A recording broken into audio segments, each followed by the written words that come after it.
we're live. And we are live. Hello, everybody, and welcome back to Chromatic Chimera, where the story is made up and the XP doesn't matter. Don't have any fun intros today, but joining me today are Chris as Krukazel, the Dragonborn Circle of the Land Druid, Abigail as Nettle Swiftfoot, the young, stout halfling Cavalier Fighter, Ryan as Gray, the Tiefling Celestial Warlock, and Megan, who is playing Rosalind, the other Warlock, the Undying Warlock. She will be joining us shortly, and Lucy has the week off as she is on vacation. Again, we apologize for the inconvenience of having to reschedule. It's holiday week, things get crazy. We will be running a rerun at the regular time, so hello from the future or the past. Or whatever. If you're joining us at that point, thank you. And I'm your DM. I'm Alex. I'm ready to get rolling. So, just a quick recap. Previously on Steam Spell, the Star Touch saw the consequences of their defeat, of their victory over the robber baron Rockefeller and his goons in Verdrid. The miners promised to seize Green Aether mining and dealing and took control of Verdrid's mine in a sort of communal deal. The Baron was made to sign a contract allowing an edict of relief should he not uphold, making things a little bit better for everyone in town. With the miners' thanks, the group departed from Verdrid, Julianne not in sight. Nettle told the group that she promised she'd return home for her niece's birthday. It was soon determined that Julianne was, in fact, a biomancer agent. Kat shared some of her dark past, and with the celebration of names coming up, the significance of a name was discussed amongst the group. A journey full of interaction roleplay led the party to eventually return to Arnica, where the Don provided a letter from Corvus Altera and a black feather, with his last known address being Cloud Rule Keep. Then they set out to complete Krukazel's task, to investigate the ruins of Eosadel.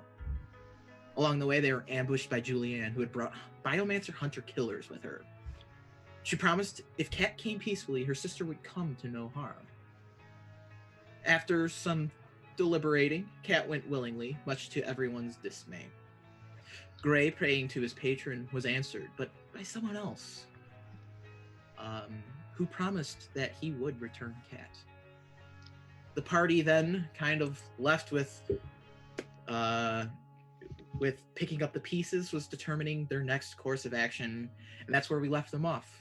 In the middle of the road, kind of picking themselves up after watching their friend being taken away.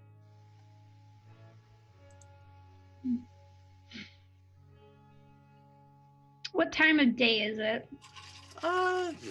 It's about midday afternoon, the equivalent of maybe like 1 or 2 o'clock in the afternoon. Okay. So, like, all this mist came, the biomancers took Kat, and now it's just, like, bright day again? Oh, it's not bright day, but, like, you can judge that, like, because, like, it's getting to be, like, higher noon or whatever. Some of the fog is starting to dissipate as it gets later in the day.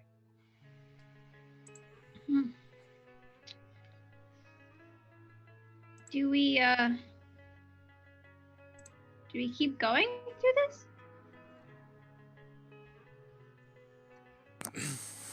Well, I think that it's not gonna slow us down any more than we already are slowed down, so.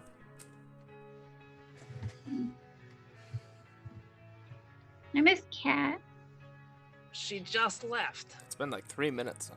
Yeah, how can you miss her already? You can always miss someone right after they leave. I disagree. It helps when someone's forcibly taken. She chose to leave. There was still force involved. Maybe some coercion. Wasn't Force. happy.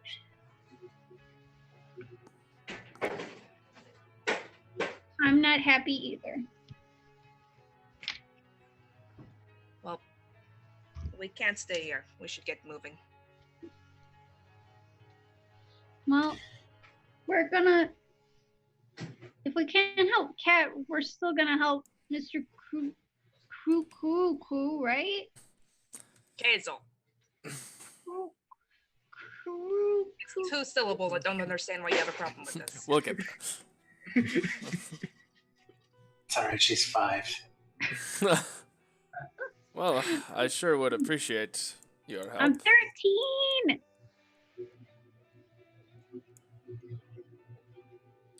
I suppose Okay. I could do it alone like last time, but that didn't go super well, so. No. It's very difficult for me to find those tonics. So I think we should go with you. You might have better luck. Sure, I was gonna ask, but I figured it was kind of a, hush-hush subject, as you didn't really say much, and nor did I ask. That's for the best. Right. I will continue leading us towards the ruins as best as I know how. So, as for anyone joining us now, we were halfway between the city of Arnica and halfway between Aosadel. Aosadel not being too far from the city. The ruins are still about 3 hours away, so you're able to travel there. If you wish to have any interactions amongst yourselves, feel free to do so. If not, the rest of your journey will remain uninterrupted.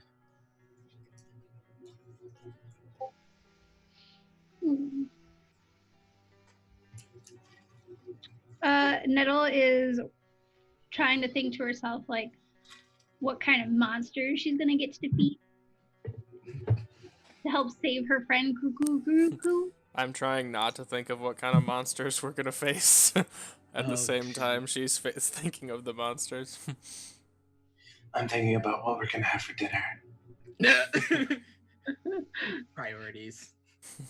Roz is trying very hard not to think of anything at all. Nettle starts singing a travel song as halflings do, but she's not very good at it. Is there a certain subject matter this song is about? Ooh, we're halfway there.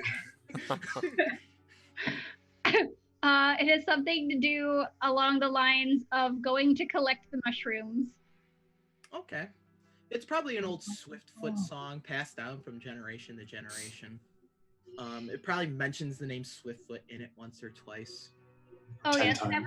every time it does, she like kind of does one of these. Like, Maximus is trotting along happily, just kind of like swaying with the song a little bit, kind of giving Right. up. chorus, everybody! I'll I jump imagine in. if this was, I wonder if this was like a modern day sort of setting. I just imagine Maximus would have like a boombox strapped to him. Oh, jeez. No, modern day, he would have one of those like Beats pills or whatever. Like instead of the barrel around his collar. Yes. Anyway, so after about 3 hours time, Nettle kind of fills in the silence with her singing, regardless of how off key it really is. 99 buckets of mushrooms on the wall. 90.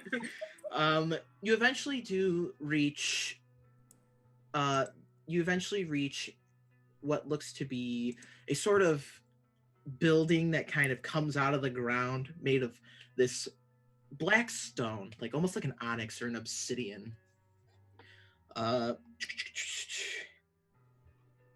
So, and it has these pillars that line it, and it looks to be pretty old. It's weathered.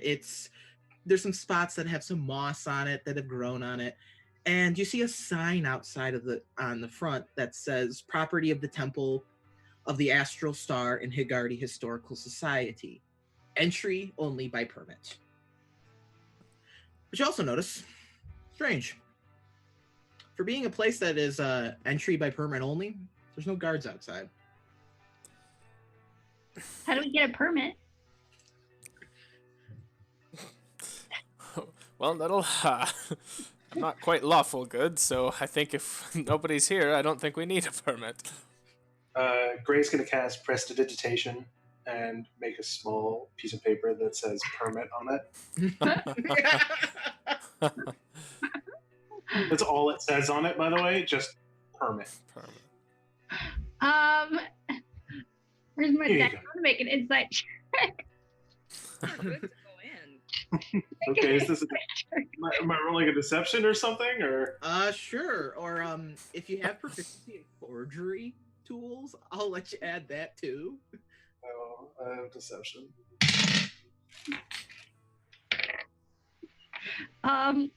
Nettle probably does not. She probably believes this 100%. Oh no. What did you roll? She got a 5. I rolled a 23. This is the genuine article provided by head of the Higardi Historical Society herself. Whoa. But literally, all it says on it is permit. But it is the genuine article, damn it.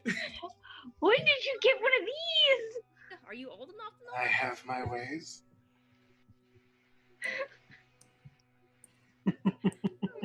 Lord. All right, she just like takes the permit and she marches right onto the property. So you're gonna So try. I'm gonna take actually that permit back because that's gonna disappear in like a minute. So as you go in up to the door, there's a door, and you notice it's slightly ajar, and the center of the door is made of metal, like a polished. Well, it was polished at one point, engraved metal, and engraved on it is the symbol of the astral star. You would recognize this. You've seen this symbol a shit ton since entering Highguard. But the door opens without. You have to kind of like, but you eventually get it open. Nettle's strong. She's very strong. Not All right. locked or anything? Oh. It's just- What was that, Megan? You're a it's little not quiet. locked or anything? It's just heavy? It's not locked, which is surprising, again, considering no guards, and it's heavy, but it's not locked. There's no one preventing entry. How does this place look? Like, does it seem like it's in disrepair or? On the outside, this building, it kind of juts up in its obsidian onyx brick stone architecture, and then it kind of slopes down into the hillscape around it. It does have signs of being old, weathering, moss here and there, but it looks like it's in decent repair, as perhaps the historical society and the temples have been maintaining the outside at least. Do I see any less than satisfactory imagery or anything like that on the outside? No, you don't see anything with your amazing passive perception check. You don't really notice anything off color, off strange, or anything that would say this place has been defiled on the outside. Okay.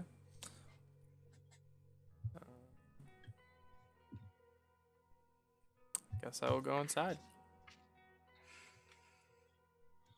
So Nettle is opening the door. She kind of pushes it open. Very strong. And her and Maximus kind of trails behind her a little bit. They go inside into the cavernous entrance of Aosedel. Kruk Hazel following very closely behind.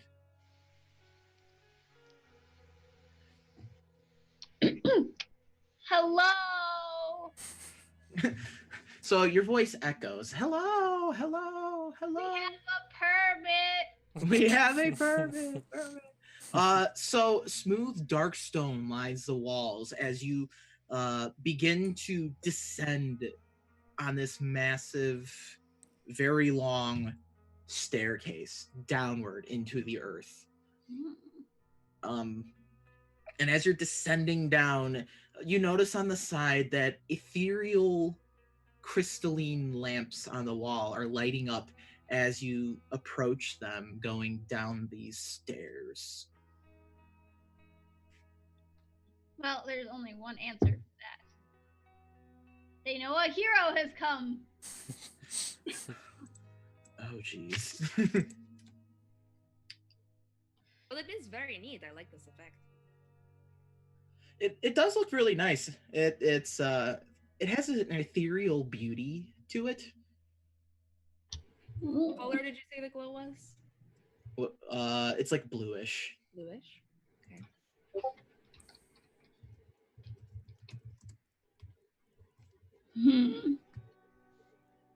Nuddle's just like happily skipping away. She's like, "Oh yeah, I'm gonna fight some monsters. Oh yeah, I have a permit.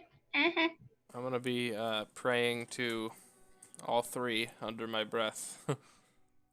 All three who? All three deities that I have prayed to at some point in my life, and Okay. continue down the steps. Big J, AB, and the other one? Yeah, the other one. Okay.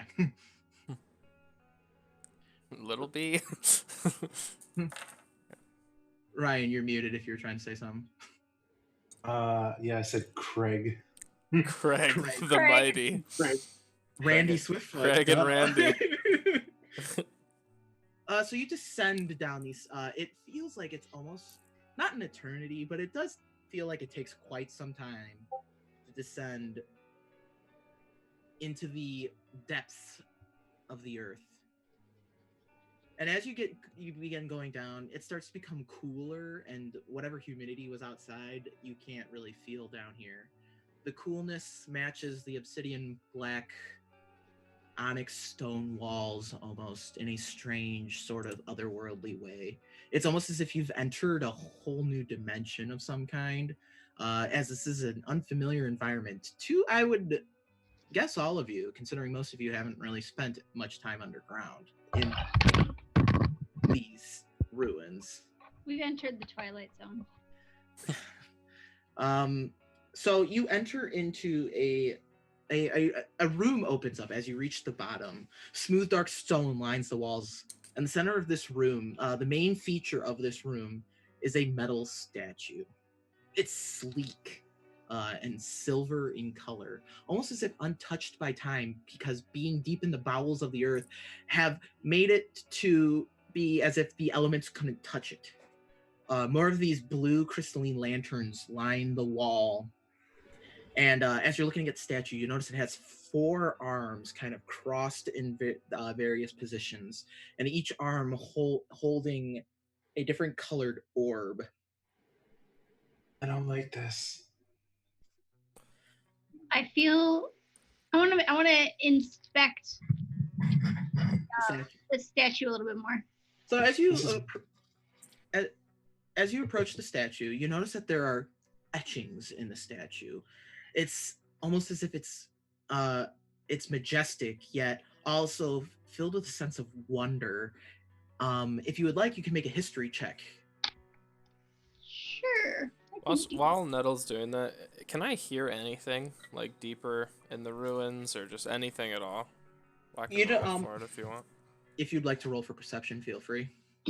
Nettle's rolling like garbage. That's a 4. Yeah, it's Um, 10 for me. So the statue is very pretty and quite a feat of metalwork. You'd be impressed if your dad could pull this off. There are glyphs on the statue that you notice. Maybe it looks like handwriting, but it's really, really bad handwriting, and you can't tell what it says. Kirk Hazel, you try to listen, and it's almost as if the silence or the quiet of being deep within the earth is unsettling to you, being used to the wide open expanses of the tundra of Dragonfrost. Hello, darkness, my old friend. God damn it.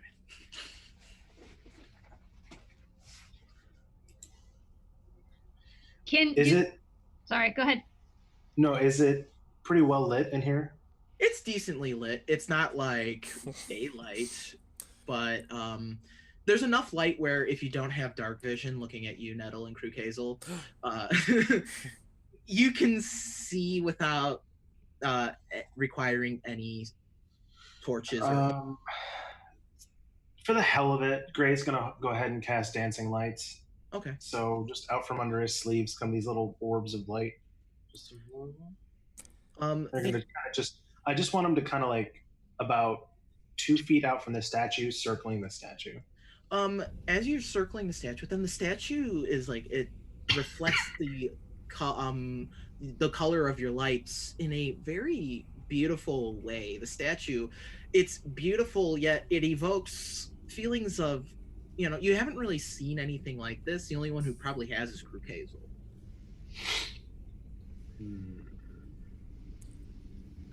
You do know, upon inspecting the statue, you see runes or hieroglyphs on the statue. This probably being the handwriting that Nettle couldn't make out. What's it made out of? Sorry. Metal. Metal? Okay. Made out of nettle. My god, it's Nettle. The princess. If any, Kruk Hazel, I'll let you make a history check on the statue with advantage, and if anyone else wants to make a standard history check on the statue, feel free. Oh, that's a natural 20. So 19. All right, Kruk Hazel, you know that from your time delving into Adelian runes that this statue does not in fact depict an Adelian, as they were actually more similar in body structure to most humanoids. Remember in your travels reading, studying about their warriors looking kind of like this, and it's sort of like a depiction that has a significant meaning in their culture. Perhaps it's a depiction of one of their gods or something. And the orbs and glyphs that it holds represent what they call the 4 pillars of creation, what they believed were the 4 quote-unquote elements that made up the universe, similar to the idea of the Aristotelian elements in our world. They believed that the 4 pillars of creation were star, element, mind, and void. Is this something that I, not saying this out loud, would associate with the ring that I blew up from Rosalind in like the first game? You do not associate this with the ring, but you do associate whoever crafted the ring or held the ring are interested in these types of things. Okay. So is this something that I would know to cast my little spamming frostbite ritual on? No, Or- this isn't something okay. that needs to be destroyed. This is Okay. this is like the pinnacle of like a culture. This is almost as if Okay. you're delving into the ancient pyramids of Egypt. I thought so. I just want to make sure before I blew it up. So. Yes. And you do notice that there is script around the base of the statue, though no one can recognize this script. It isn't in a hieroglyphic language that is not anything that anyone can really discern. Maybe Kruk Hazel, you're aware that this is written in the Adelian language. Okay. Well, it's unsettling at most. Does it use the same alphabet as a language we might know? If you want to roll an Arcana check, you might be able to discern some of the words.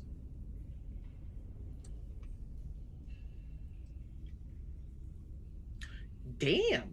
I got a 24. Nice.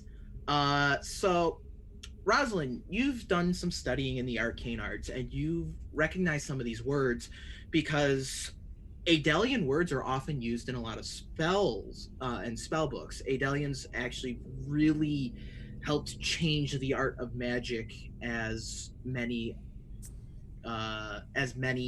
in Everin would know as magic to be. You are able to make out words, the words prove, worth, face, 4 pillars, and so prove, worth, face, 4 pillars. So those 5 words you can make out on the script on the bottom of the statue. And you are able to make out the words on the orbs as well. Those hieroglyphs are star, element, mind, and void.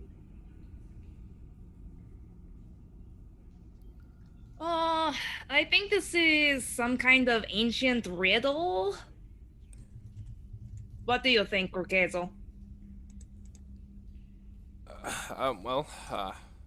What I know about the last ruin is that typically this is the 4 pillars of their lives, and maybe they're just talking about that. I'm not quite sure about the riddle part.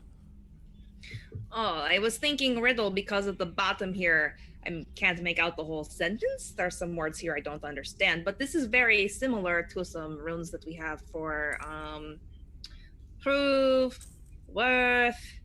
That one is face, and then those two over there, or they think they're together as four pillars, which sound like what those orbs are representing. You know? So maybe it's saying to prove your worth, you have to face the four pillars. Well, I think I'm ready to do that. Oh yeah? What does that entail? How do you face the four pillars? I don't know. I've only ever faced one, and I think I failed pretty mightily. So Which one did you face? I couldn't tell you. The strongest one. If anyone wants to make a history check to try and determine what some of this could be, feel free. I got a 20. 12 from Nettle. 18. Nettle, Yes. proving your worth, that means fighting monsters and being Hell a yes. hero. Krukazel and Raz, you've read or studied somewhere in your studies or travels, you've come across knowledge that Adelians were a strange race that were about kind of proving oneself in a philosophical sense, especially when it came to humans. They were very interested in humans as they are considered the ones who brought them to this world.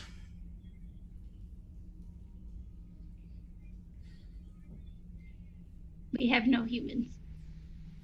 Do we know what kind of philosophical proving of self they're talking about? You can probably, from what you're reading here, is it has to do with facing the four different areas of their theory of creation: star, element, void, mind. Okay. What those challenges entail is anyone's guess. Monsters. It's probably all just weird meditation techniques.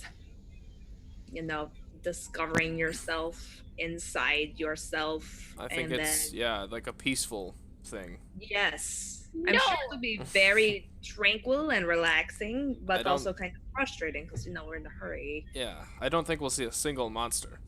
No. And at this That point, I'm doesn't- just rid and nettle at this point. She got bloodthirsty real quick. Someone needs to talk to this child. Fighting monsters is what heroes do. Yes, but who defines what a monster is? If they are mean and bad and a monster. You got me there. So you do see that there are two ways this room. There's a corridor that opens up straight beyond the statue from where you came in, and to the right from where you came in. Should we continue on? Yes, I don't have answers yet, so. Straight or right? I got you guys into this mess. You can pick the direction at least. Well, straight's where we came in, yes? So one Behind across the from where you came in. Across. Okay, I was thinking behind. I would go right, I guess. Right it is. I will So- so I will lead the charge as I feel it is my duty to do so. Yeah, can I get what order you guys are going to be entering this room in, please? I'll go Nettle's first. right up next to Krukazel because heroes go in first. I think the locks will be next to each other. All right. So you enter into this room, and as you're going through the corridor, you see like there's this curtain of just kind of floating pebbles, rocks, shards of ice, little bits of embers, and as you go to enter the room, they part to let you in. Like a Magic beaded heavy curtain. beads. Kind of like a magical beaded curtain almost. When you enter this room, it's about 60 by 60 feet, if you're into room dimensions in these dungeons. And you see large crystal piles are in four different areas in the room on these platforms. One is this reddish, another is a bluish, another is almost clear, and another is kind of like a brownish color. And in the center is this pedestal, and it's encased by crystal similar to what the lanterns are made out of, the crystal lanterns within this dungeon. The crystal lanterns also line the walls in this room as well. And so in each of these, there's various stones rise out of the floor, and these, I'm going to make the Matt Mercer mistake here, stalagmites? Tights are up top. All right, I got it right. Suck on that, Matt Mercer. Called Ooh. out. Birthday? How Yes, dare you? yesterday. It's all off now. Not It's his that's birthday off. anymore. Saturday. I kid. They have hieroglyphs and runes, and kind of like etched with this similar artwork to kind of what was on the statue. It's very clean and well done for being on stone. There's clouds, and then there's another one with like the sea underneath it and fire rising from a pillar. And you kind of hear a disembodied voice coming from the crystals, from the pedestal, and at first it sounds strangely unlike any language you'd recognize, but then slowly it starts to kind of turn into a language you would know, whatever language you're most comfortable with yourself, be it common, draconic, infernal. And it says, the elements were born in chaos, their natural state a swirling maelstrom. Only through conjunction with the pillars did they find balance, and were they brought to form the world.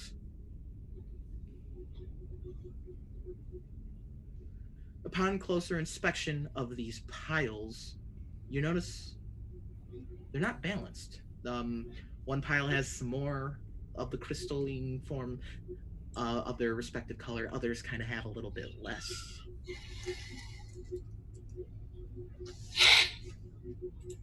Well, it's not something I can fight. Did everyone hear that? Or was it just me? Yeah. Yes. I also heard a thing. That's somewhat comforting, I suppose.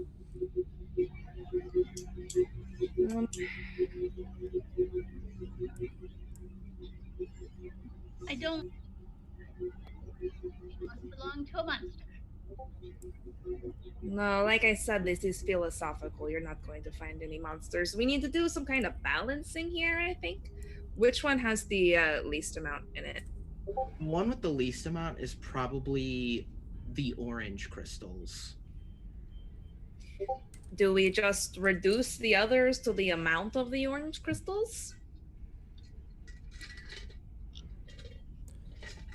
I suppose it's worth a shot. I'm sorry, I'm trying to fix the audio. Perception checks, if you will. 25. That feedback. 17. 15. Everyone notices that the pile with the clearish crystals, as you're speaking, more of these crystals are forming as you're speaking. Throwing the balance of them all off. Its platform sinks a little lower, and the crystals around the orb grow thicker. I don't know, do I have anything in my pocket that I can put on things to balance it? I have like money. Just like I'm fine with that idea, Nettle. but Swiftfoots are very good Wait, at can I place it though, just to be safe? okay. Which pile do you want to place the coin on? Nettle, which pile? The one that's up there. Whichever one was the highest. Crew Queso, before you do. And then I'm just going to cast Mage Hand and kind of lift that out of Smarter. Crew Queso's hand. Put it up there. So you're gonna put it on the green crystals. Or not the green, the clear crystals. There's clear, blue, orange, and brownish. Okay. You put it on the clearish crystals, and nothing happens when you place it on the clearish crystals. It's not heavy enough to put me on there. But And Maximus. as she's talking, more of the green crystals are forming. All right, we're gonna play the silent game. Everyone, be very quiet for 3 minutes. Why? All right, we'll try again. You No, I'm just kidding. so you notice that when you do stay silent for a decent amount of time, some of the green crystals kind of like crackle and fall apart.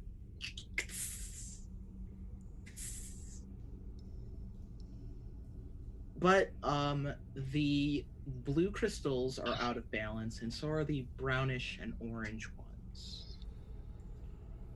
I want to go up and I want to touch the blue ones. Anything happen? When you touch the blue ones, you notice that they kind of, from almost like within, they ripple as if they're filled with a liquid of some kind. Okay. So the green ones are sound sensitive. Blue ones ripple. What happens when I touch the brown ones? When you touch the brown ones, they're solid. It almost feels like you're touching stone. You also notice when you pull your hand away that there's a bit of earth left on it.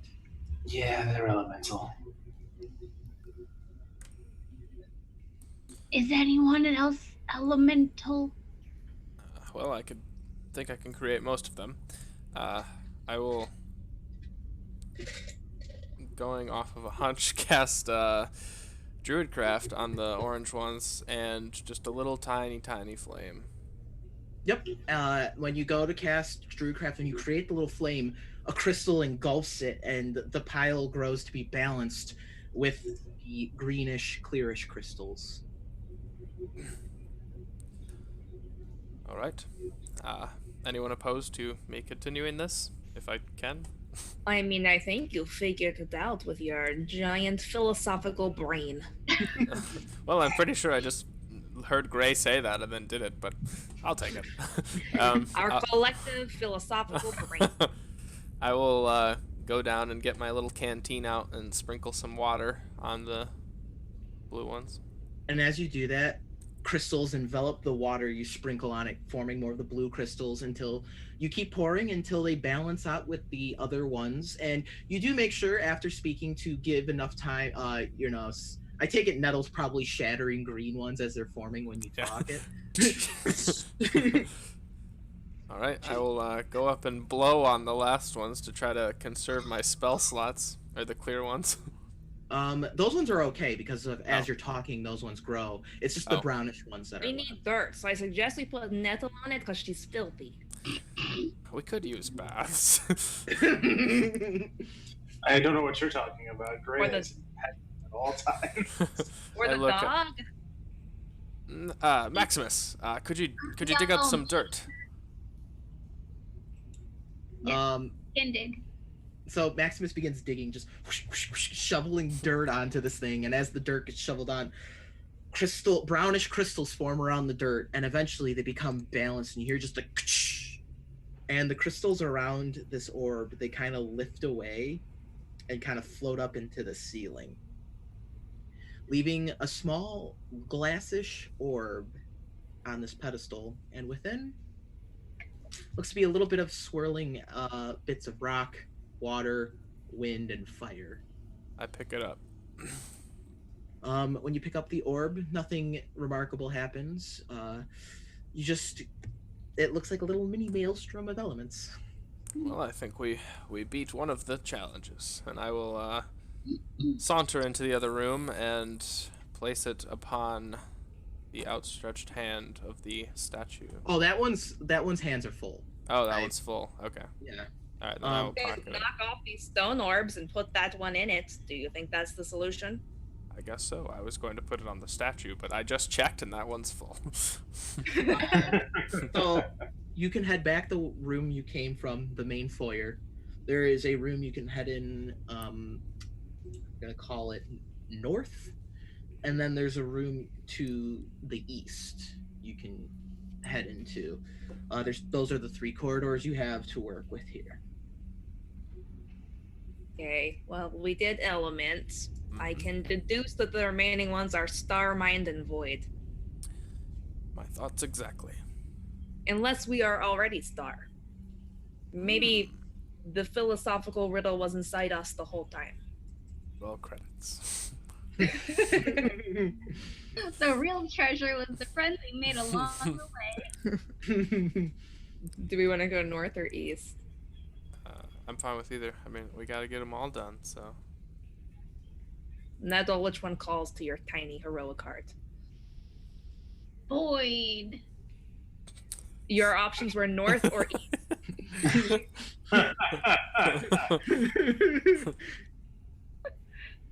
She's like, she kind of thinks, and she's like, void. North it is. Perfect.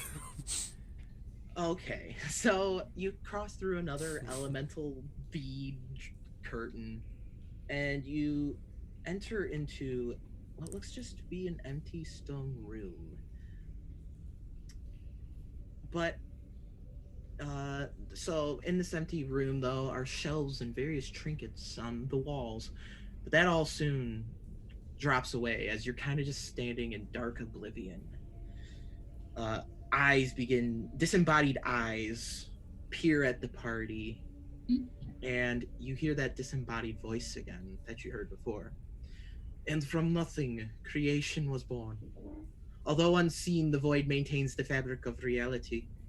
For without nothing, can there be something? Disparity, after all, is what sets creation apart from oblivion.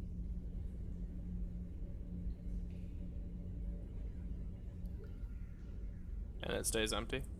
It remains empty, just disembodied eyes kind of peering at you. Can This is anyone not- create anything? I can create a song. Without blowing a 3rd level spell slot?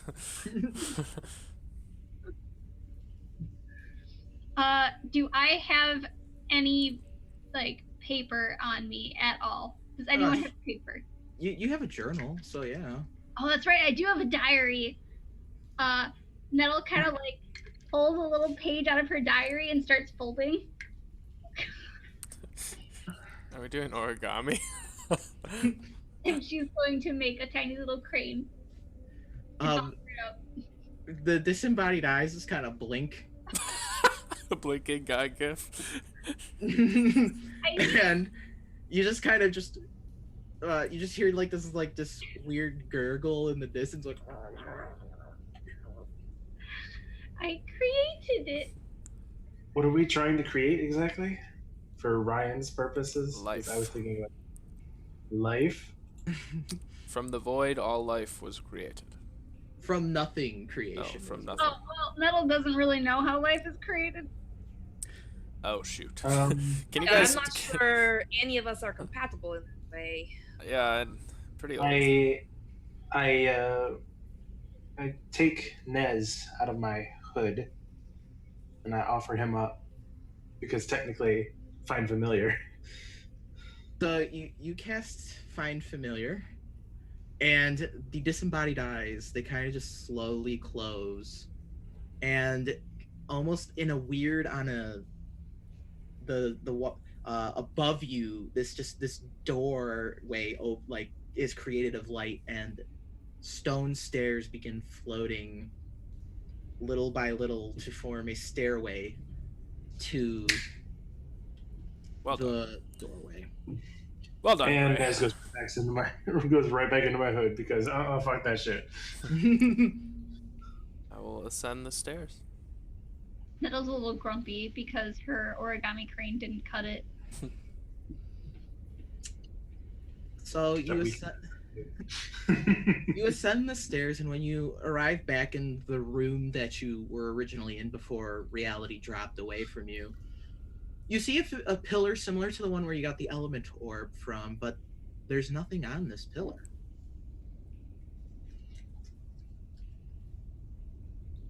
Void. Well, they did say nothing. I will put my hand where the orb would be and see if it is invisible. There is nothing there. You're grabbing at air. That worked last time.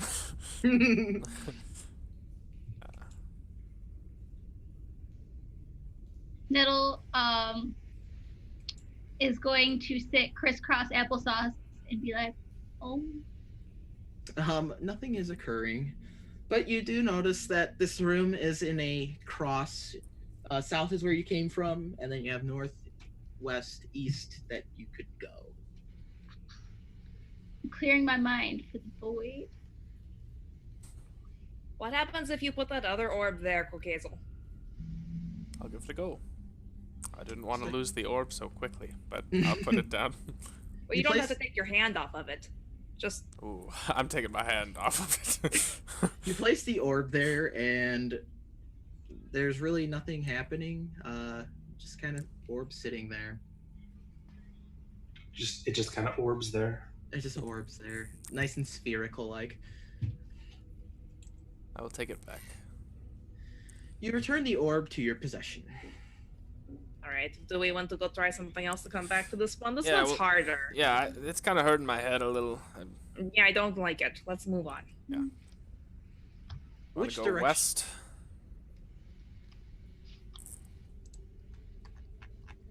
West. Void. Void.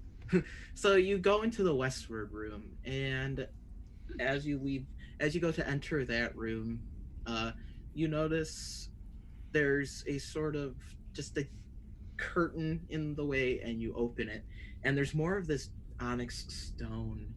But this room's interesting because there is none of the lanterns that have been lining the walls of these ruins. All the light from this room is provided from an orb on the pedestal in the middle. It is a radiant orb, almost blinding if you look at it directly.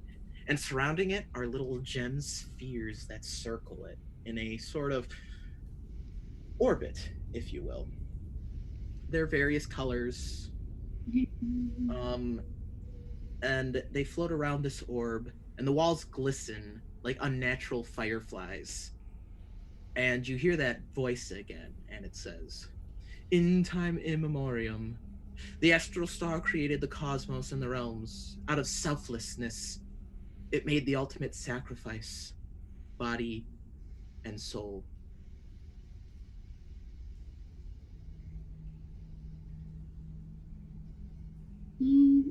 This must be stars. We are all made of stars. I think we I have think to it's your sacrifice a body and soul. I think it's your turn to use your familiar this time. My familiar is not here and will not be here. Look, we've got 3 familiars in this room.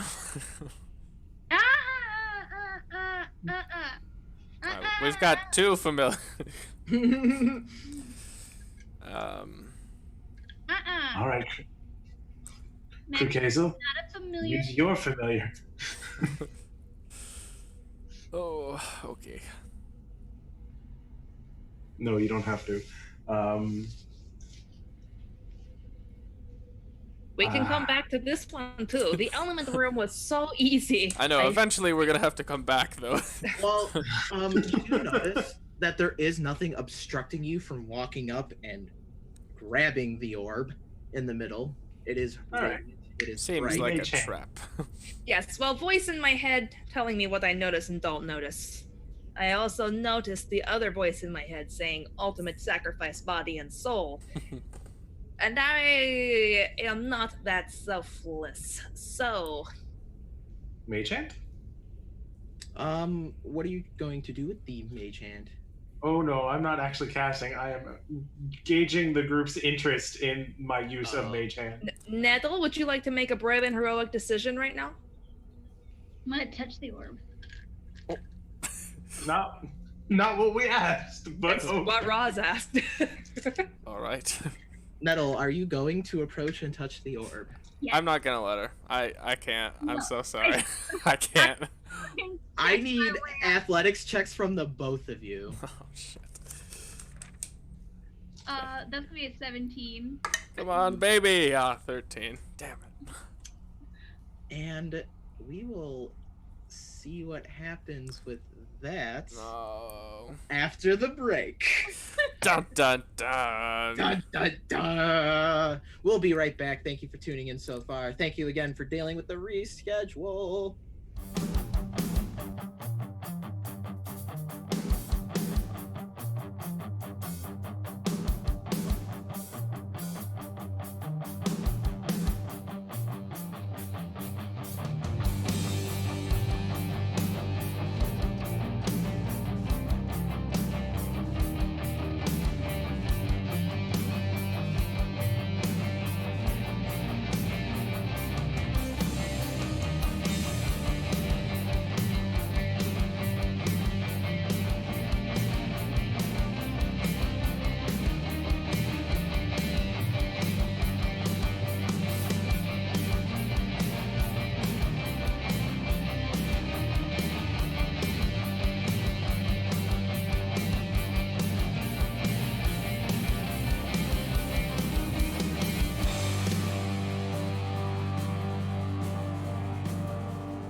And we are back.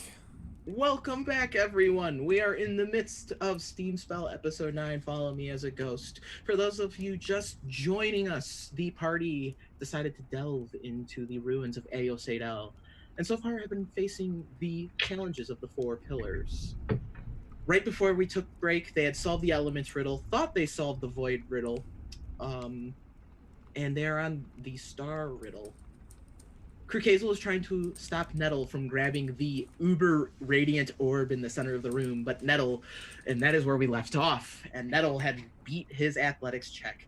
Nettle, you shove Krukazel aside with your shield with a vigor and a willpower that is true to the stuff of legends. And as you approach the orb, you find yourself having to shield your eyes as it becomes blindingly bright. And you eventually reach forward and place your hand on the orb. You have to reach up a little bit, your little halfling. Nettle, what is the most painful experience you've ever been through? Oh my. What is the most painful experience she's ever been through? Oh, she got really, hooked really nasty while they were fishing once. Cat leaving? That's emotional. Now, your body begins to glow with just the same radiance as this orb. She's as bright as the sun. Nettle, feel like you are almost being ripped apart from the inside and from the outside. It burns, and yet this light is coming from your skin. You can't even, to those watching her, you can't even really tell it's Nettle anymore. It's just kind of like a humanoid, short little blob of light. Can I take the orb? As this occurs, Nettle, No. I have to do some math. I don't like that. I don't like that. Nettle, you take... Shoot. What did I expect? Oh, jeez. Plus... I don't like how much math you're doing. 31 points of Oh. radiant damage. Ooh. Alright, guys, the fighter's more than halved. And as you're, like, in this pain, you hear this disembodied voice that sounds like it's everyone but no one at the same time. It's not a familiar voice, but you just hear, Nettle, my child. Your willingness to sacrifice yourself is commendable. And after you hear that voice, the room goes dark for Nettle, and she stops glowing, and she kind of just almost passes out. She falls over, slumps onto the ground. Orb in hand, the light in it subdued, and Nettle steam comes from her body after absorbing the energy of a star. I'm dumping, Metal. That's metal. I love Oh, look, it worked! I knew it would work out. I'm dumping, level 2 cure wounds in her, as soon as she is conscious. Nettle eventually, after a few minutes, she does come to. Nettle, you haven't been hungover, so I can't even use that analogy. You feel like you got beat up by all of your siblings all at once in the game of halfling game, and maybe like one of those giant badgers trampled you while they were at it. Aw. You're hurting. You heal 15. Mm. Mm. Ow. Nettle, I think we should talk when you're feeling a little bit better. About not using your strength against this old man and letting me take the bullets once in a while. We all know you're stronger than anyone here, but you don't have to prove it every day. I Get fucked, old young man. Did I help? Well, yes, you did. You were very heroic and brave, but it's my fault we're down here. Maybe you let me grab the giant glowing orbs next time? No, I'm strong and I'm a hero. Okay, so she could stand to gain a few years, it's fine. I don't want her to lose any. If anyone wants to roll investigation, you'll notice that the little swirly gem orbs are now kind of following Nettle in their orbit. Am I magic now? Oh no. 12. Do I notice that this is happening? Yeah, you would notice. Okay, you said investigation. Yeah. 13. 12. Let me consult the. So you're kind of looking around the room, and you do notice that these orbs are swirling around Nettle. But you don't notice anything else out of the ordinary. The subdued light makes it a bit darker in here than it was before. And other than that, there's just the way you came south, which would probably lead you back to the foyer, or you could go north from here.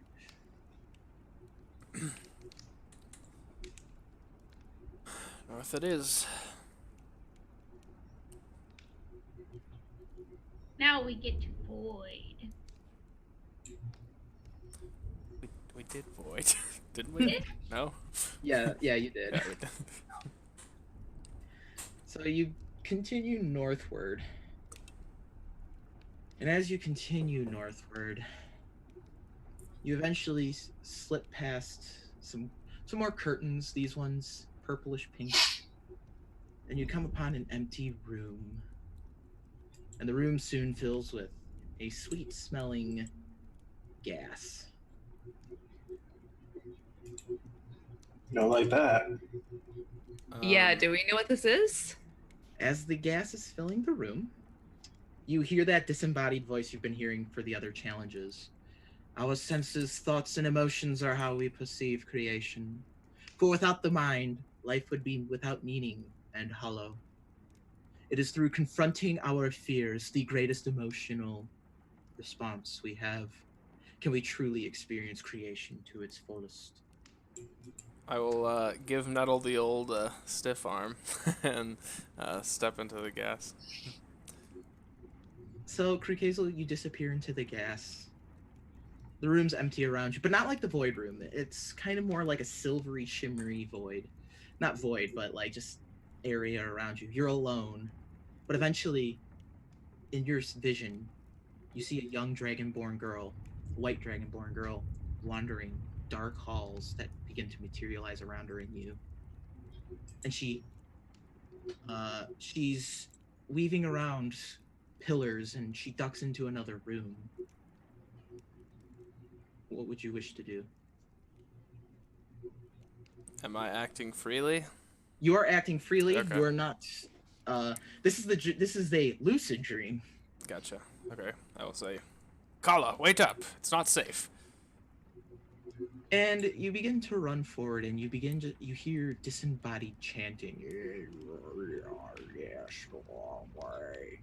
And you turn around, and you see these large, unearthly, almost slimy, bluish gray hands grabbing Kala and caressing her, and pulling her close to this form of disembodied eyes. I would like to cast Wind Wall between Kala and the arms and try to get them to let go of her. Is there a save the arms should make? I believe it is a strength saving throw. Let me check it out real quick. Sorry. I don't have it. Regardless, they didn't roll very well. The wind wall knocks the arms upward, and you see this single eye looking down, and it like kind of turns and closes and disappears into the darkness of the wall, becoming nothingness. And Kala is laying on the ground, unconscious, not breathing. I will run up and cast Cure Wounds, just like a second ago. You run up, and before you cast Cure Wounds, you turn Kala over, and you see that instead, Kala is now Nettle, and she is aging rapidly before your eyes. I will, knowing that it won't work because I've tried it on myself, cast Lesser Restoration and just have frosty tears. And as you do so, I would ask you to make me a wisdom saving throw.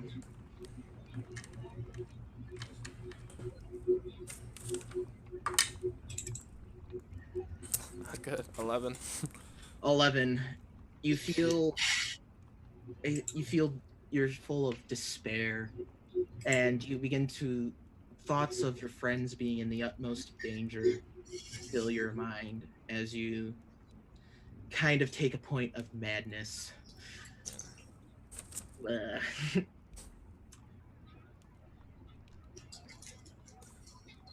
We cut back to the three of you standing in the room filling with gas. Krukazel has not emerged yet. I'm going after him. Yeah, same. Is he making any noises or anything? No, once he enters the fog, it's silent. I'll take a deep breath outside of the room before going in after everybody else. Okay. Gray. The room around you, it drops into that shimmery silver, just kind of dreamscape. And you find yourself sitting, and a table comes into form around you.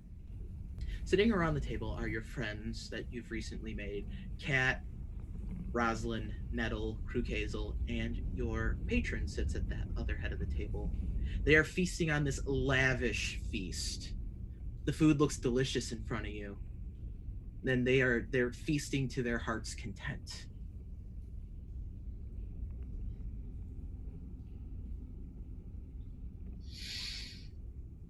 I don't know if I trust this. I'm gonna try to knock on the table in front of me. Is it solid? Yes, it is solid oak. Well made, good craftsmanship. How do I know that? Oh well.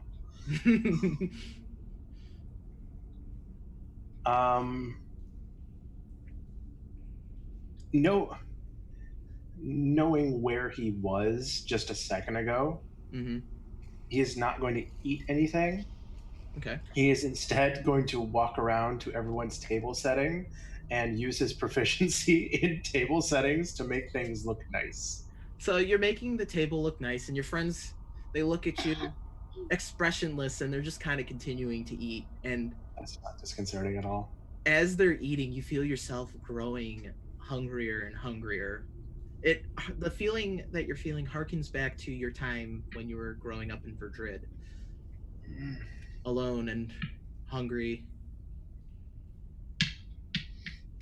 Can I grab some food out of my trusty food bag and start eating that, or is that gone? You reach into your sack, the food you think you can trust, and you're like rifling around. It's like you forgot your wallet almost, and you're like, "Oh my god, where is it? Where's the food? I swear I put it here." And there's nothing in the pack. Your friends continue to eat, just kind of staring at you, and you hear Nettle say, "Mr. Gray, the food's really good." Does her expression change at all when she says that? No, she remains straight faced and just kind of still chowing down as she says it. Yeah, that's not weird. Is there a way out of the room? So you begin frantically looking around, trying to find something. And as you keep running, you eventually run back to where your seat was at the table, no matter how far you run beyond the table or you think you run beyond the table. And as you're running, you only feel yourself growing hungrier and hungrier.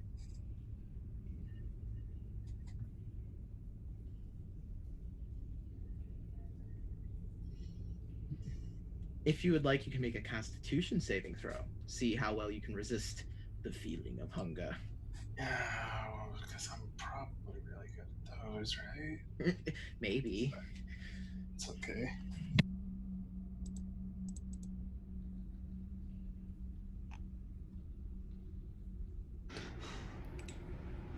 And what'd you get? 8. 8. The feeling of hunger is overwhelming. You will feel as if your skin will fall off your bones almost if you do not eat.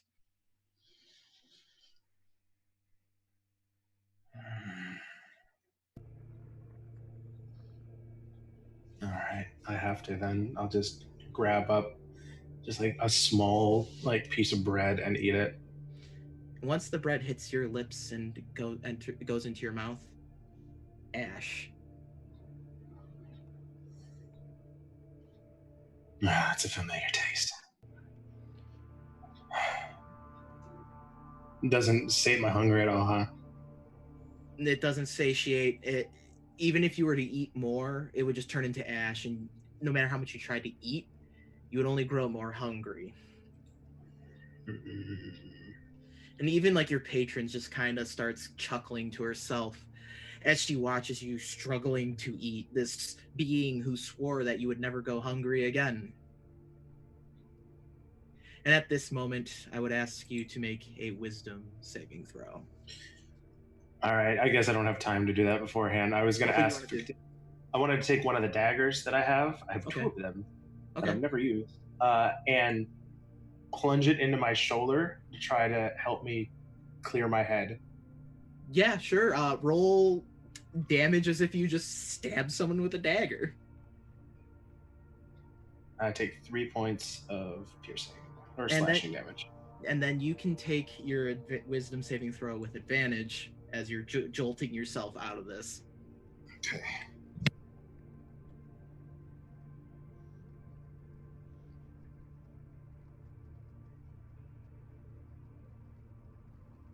Okay, so plus wisdom, you said. Mm-hmm. 22. Gray, you've felt this feeling before. You've been hungry before.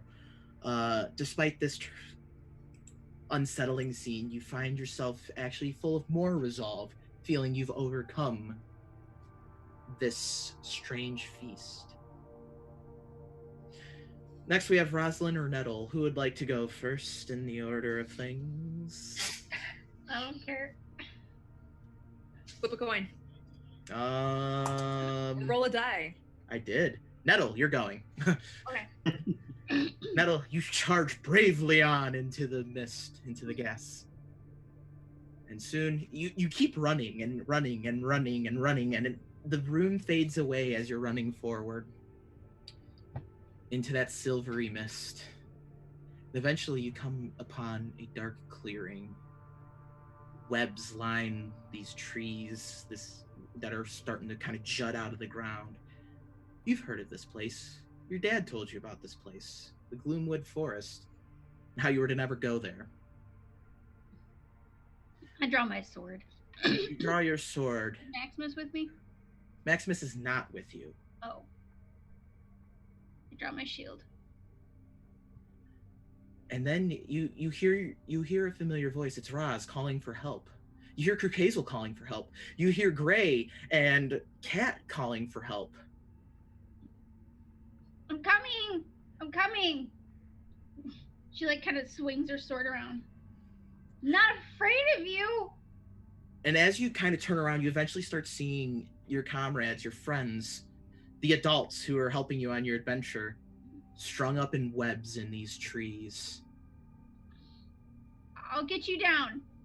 And in the center of these webs crawls down this giant, hideous, slimy, but yet furry spider with just eyes everywhere, its abdomen covered in eyes, and it's slowly creeping down.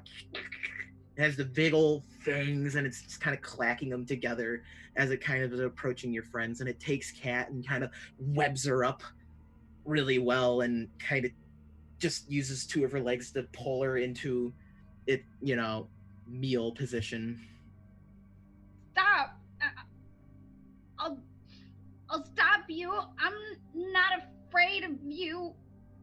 And the spider strangely speaks to you. What's the matter, brave hero? Afraid of spiders? No. No. And she like tries to force herself forward, but they're like not even baby steps. And your friends, their cries become more desperate as the spider begins sinking its fangs into Cat's body. And you hear Cat yell out in pain. You hear Krukazel, Nettle, don't disappoint me.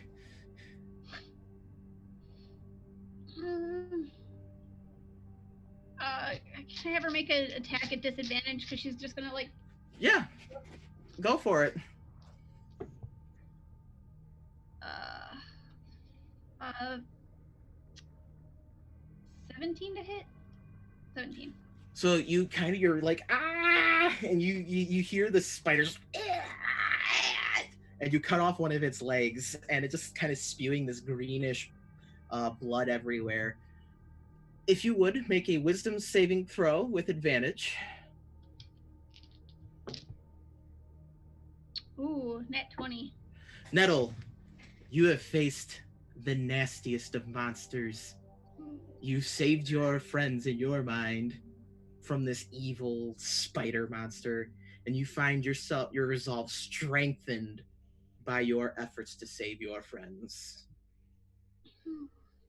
Finally, we cut back to Roz, who decided to take a deep breath and run into the fog. Roz, you're not breathing in, so you don't. You're looking through the fog, and eventually you feel your foot thump against something, and when you look down, you see Kruk Hazel just kind of passed out, like. Can I grab him and drag him out? Roll an athletics saving throw.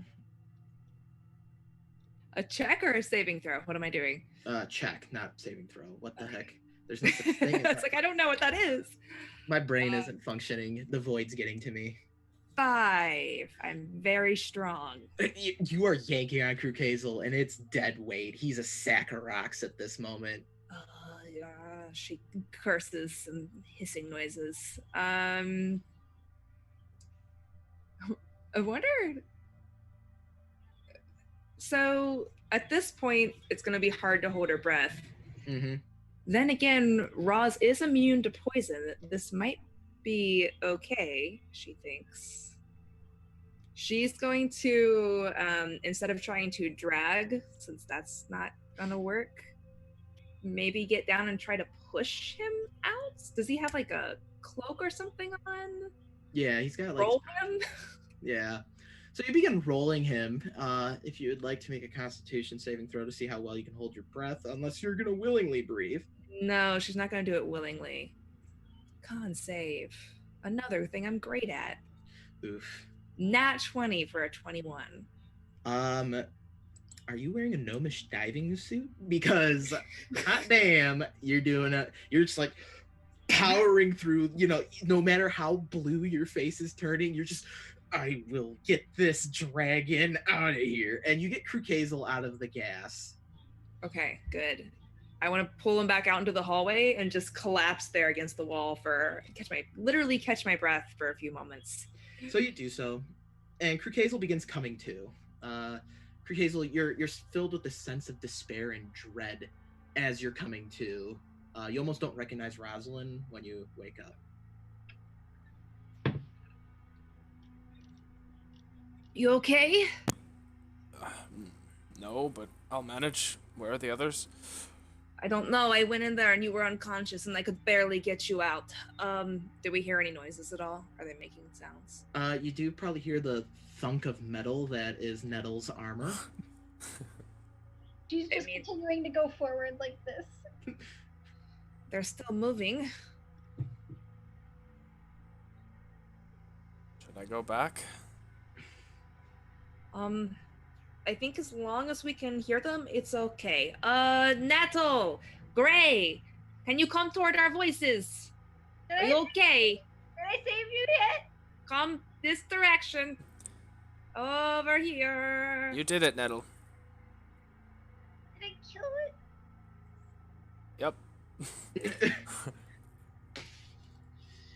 I'm going to cast Dancing Lights again and just shoot one, wondering if that helps me see or if I can see anybody else. Oh yeah, you can make out Nettle's armor glints with the light, and you're able to find where she is in the fog.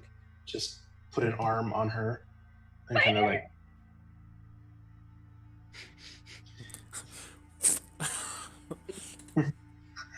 I have been called worse, I suppose. Oh, it's just you, Mr. Gray. Oh. Come on. child. Let's find the others. So you follow Rosalind's voice back to the entrance of the room, and after you do so, the fog eventually does dissipate. And out of the ground comes a pedestal, and slinking around it is a coil of vertebrae and a skull that's left open, and that familiar glass orb that similar to the other two that you've grabbed before. Vertebrae, don't like that. Don't like that. Yes, that looks very unsettling. Well, but I mean, the orb is there. Did you all? What happened? I defeated a spider. I'm gonna get down on my knees in front of Nettle and kind of take her face in my hands if she'll let me. And just kind of make sure she doesn't have any cuts or bruises, but really I'm looking for wrinkles or gray hair. Roll a medicine check. With Okay, so probably just like 20. Not natural. dirty 20. Hazel, Nettle looks like she's still her young self. Nothing's amiss here. You're very brave, Nettle.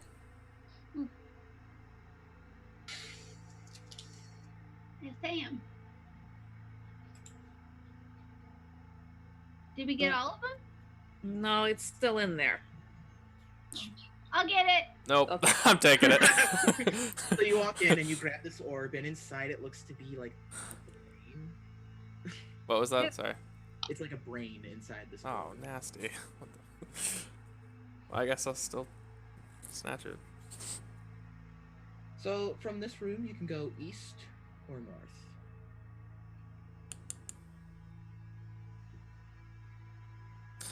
We have 3 orbs now? Yes. Yeah, we're just missing the void one. But we did the void. We didn't We finish did, we it. just didn't get the orb. Oh. Void. You Time. haven't been north yet, and then from the void room, you didn't go east. Okay, well, we'll finish this one, I guess. We'll go north. You begin heading north, and you just hear this strange chanting.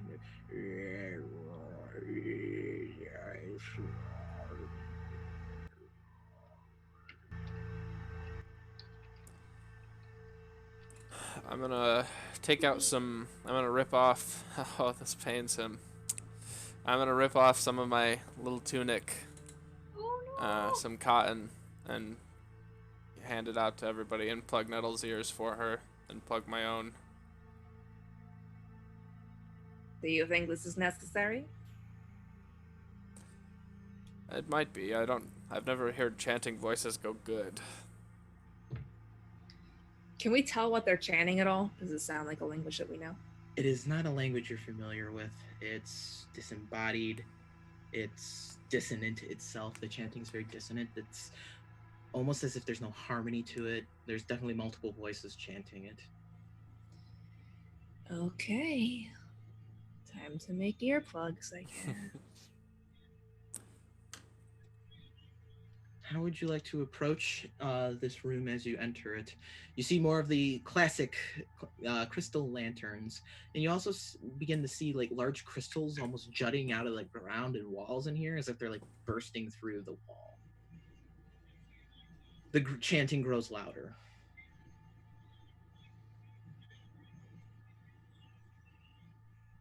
How muffled is it with our made up earplugs? I mean, it's muffled, but you can tell you're getting closer to it. I guess I'd like to try to be stealthy just in case they aren't disembodied voices. Roll stealth check then. Is anyone else joining him? Jeez. Sure. That's a 4. Not Not one. Oh god. 18. What'd you get, Nettle? 6. Rosalind, you are sneaky, but your companions are just Krukazel trips on something. Nettle's making a lot of noise with her armor, and Gray. I got stabbed, so I'm gonna just like. And the chanting stops, and you begin. You still have the earplugs in. I do. Yeah. All right. If you want to roll perception checks with disadvantage, Oof. I don't think Gray ever put him in. Gray, if you never put them in, you can hear footsteps coming from the room over. 10. Nice. Oh, 19. Nice with disadvantage. Yeah, only the advantage and disadvantage rolls do I do well. Gray and Krukazel, you hear footsteps from the other room approaching you. Is there just like a doorway that the footsteps would have to come through?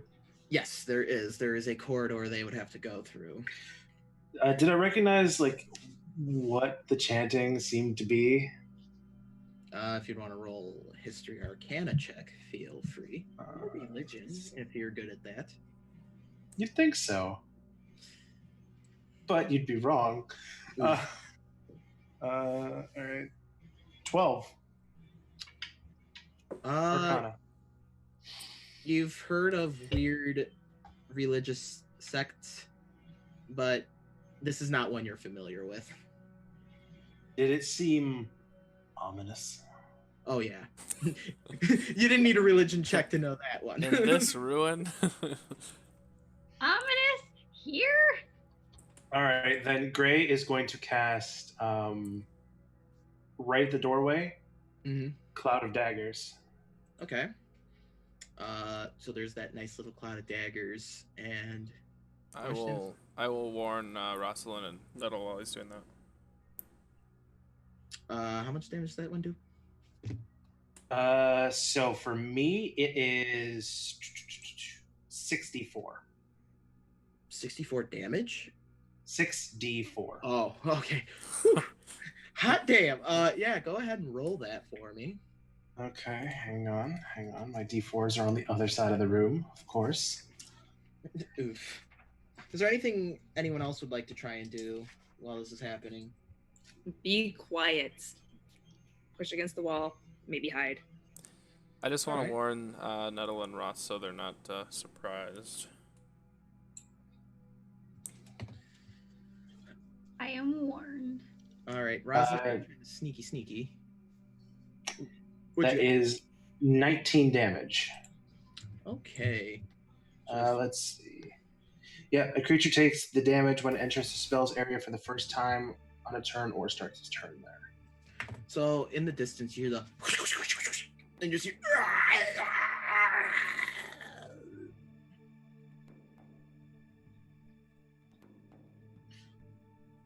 It's good to be me. And now the footsteps, they begin to step with a sense of a little bit of urgency. Is it just one set of footsteps? Now it's just one set of footsteps. Before you heard multiple footsteps. Roz, you're trying to hide against the wall here? Yes. We're going to take your earlier stealth check, and you're going to be able to find an outcropping of like stone that juts out. You're able to duck behind that. Ooh. Is anyone else going to join her, or is there anything else anyone wants to do as these footsteps grow closer? Gray's just gonna stand there concentrating on that spell. I'm gonna hold Frostbite as soon as I see a bad guy. Okay. Nettle. I am going to stick with my friend Crew. All right. You eventually see what looks like a human, but there is a lot wrong with them. Their flesh is horribly discolored, blue, purple, pink, all sorts of color. Their eyes grow a luminescent, like otherworldly blue, and like this weird starish black energy is kind of like coming from their mouth and like any other hole that they might have going on in their face. And they wear a hood that's all, and their cloak they wear is tattered, and they carry a halberd, and he's just. And now he is looking around, and when he sees you guys, except for Rosalind, who is hiding, he's going to move towards you. Does he look menacing? He's very. Yeah, Crew Hazel, you've encountered things like this before. It's Alright, go I'm time. frostbiting him then. I will release my spell. All right. Roll to hit on that one. It's a con save. Oh, con save? My Yeah, bad. for him. 15. Ooh, yeah, he failed that with a mad fatty 8. Okay, 8 cold damage.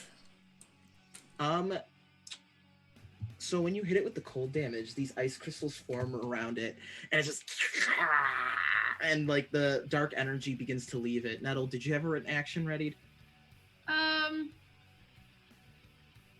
I just like drew my sword and shield. I didn't like attack unless they were gonna attack me first.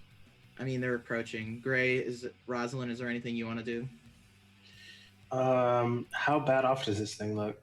It's looking really bad now that it's been like you can tell this one's the one that got pelted with your dagger spell. How far away is it from my daggers? If you guys moved back a little bit, which is what I imagine, it's about 30 feet away from the daggers. Damn. Okay.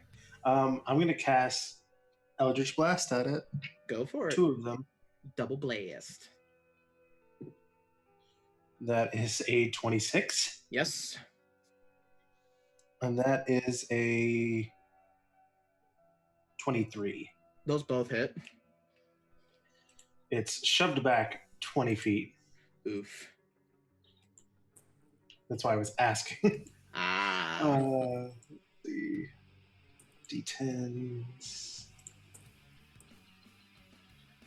That's 12 points of force damage, and its speed drops by 20 feet. All right. So this thing, like, you blow off one of its arms, half of its face gets blown off, and like this dark, like misty, starry energy begins kind of pouring out of its face and its armhole where it was, and it begins moving forward again towards Nettle and the rest of the group, like kind of just like with a sense of purpose, no sense of self-preservation. Oh, but he's slow now. He's very slow. Do I know what this is? Would you like to roll? I'll take Arcana, Religion, Nature. Any others check you would be able to justify to me? Yeah, let's just do Arcana. 17? 17. This was a person. They have been, you've been spending some time hanging out with like Void stuff. The Void has definitely taken them over from within. Whoever was there before is gone, but you can tell by what they were wearing, they were probably maybe one of the guards that was stationed outside prior to whatever happened here. Oh. Okay. That's not a good sign. Yeah, she doesn't really have any issues with putting this guy out of his misery, so she will, from her hiding place, try to get a couple blasts off. Okay. So if I understand the rules correctly, that first roll is with advantage, yes? Correct. Okay. So that'll be a 21 to hit. Okay. For 6 force damage. And the second Yeah, that'll do it. So you blast it and you leave this hole in his chest, and all this starry, dark, void energy just kind of goes up into the distance and kind of dissipates. And then you hear a voice, a woman's voice. "Back, you evil doers!" And then you just hear, and you hear like this ringing out, metal hitting stone. It's the crew.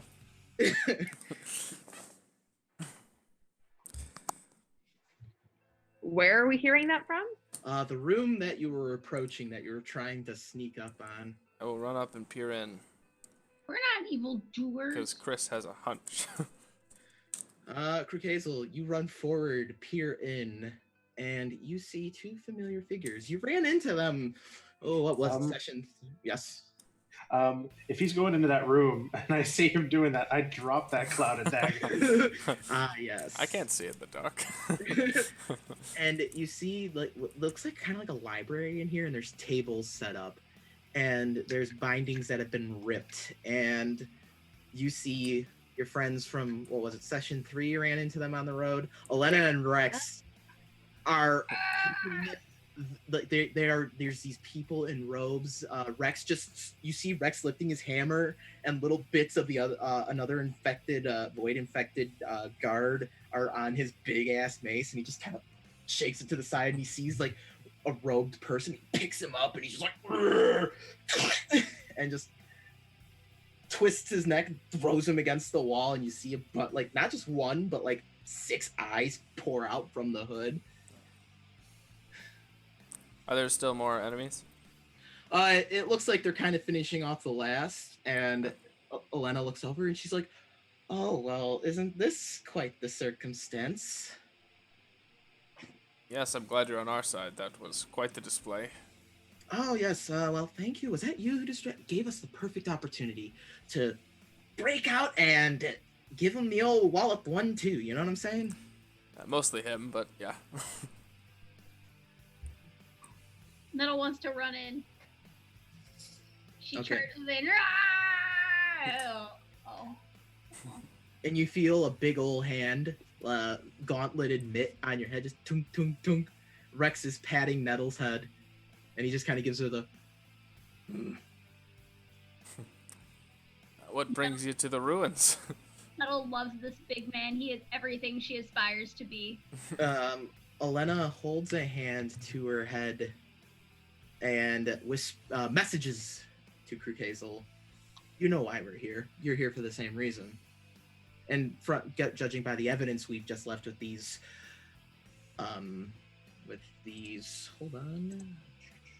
these disciples laying here, I'm sure you know why we're here. I haven't told them. Good. They shouldn't know. They can't know. They can never know. Roz is going to interrupt because she doesn't know they're talking. Okay. Hi, I'm glad you're here. Also kind of suspicious. I don't know why you're in this room. We didn't see or hear you before. How you got here, why. Did you hear voices when you came in here? I did. Voice talking in riddles? Rex didn't. I did. We were trying to solve it, but I don't know. We were also tracking some of the ne'er-do-wellers, Tomb Raiders, if you will, into this place. What did the voice say? They mentioned different things: star, void, mind, things like that. But we knew to kind of avoid some of these things, and we did. They did get the better of us. They had us tied up to these tables here, and well, luckily you guys provided the distraction to allow us to break through before they could do whatever it was they were going to do to us. Question. Yes. Do I still have those little crystal friends following me around? Yeah, you do have the little gems following you around. Well, I think we might have solved a few of them together. See? And she twirls around and shows off her gems. We might have let the kid touch the orb. You get a message again, Crook Hazel. There's a high-ranking one here. They're the ones who overpowered us, not these mooks. Of course. Did you see where they went? They went into the chapel to the east of here. Well, at the very least, I'm with you. Yes. Rex is kind of just standing there like... And you do notice that there's like lots of like glowing metallic books in these shelves, and they flash like green and red and blue little lights here and there. And then you also notice on the ground next to these tables are these spilled over jars full of this like dark substance that reminds you of the Void Room. And you see like a little bug-like creature kind of crawling on the ground, just like And as it gets close, you see Rex just. Man is my hero. Do we know what that bug creature is? Does that? Well, Arcana, nature, history, whichever one suits your fancy. Any knowledge check? 17 Arcana? These are strange little creatures that come from the void. They're not very common. Void creatures shouldn't be in Everin. And these ones have a little infectious bit to them. They like fleshy hosts. Oh, delightful.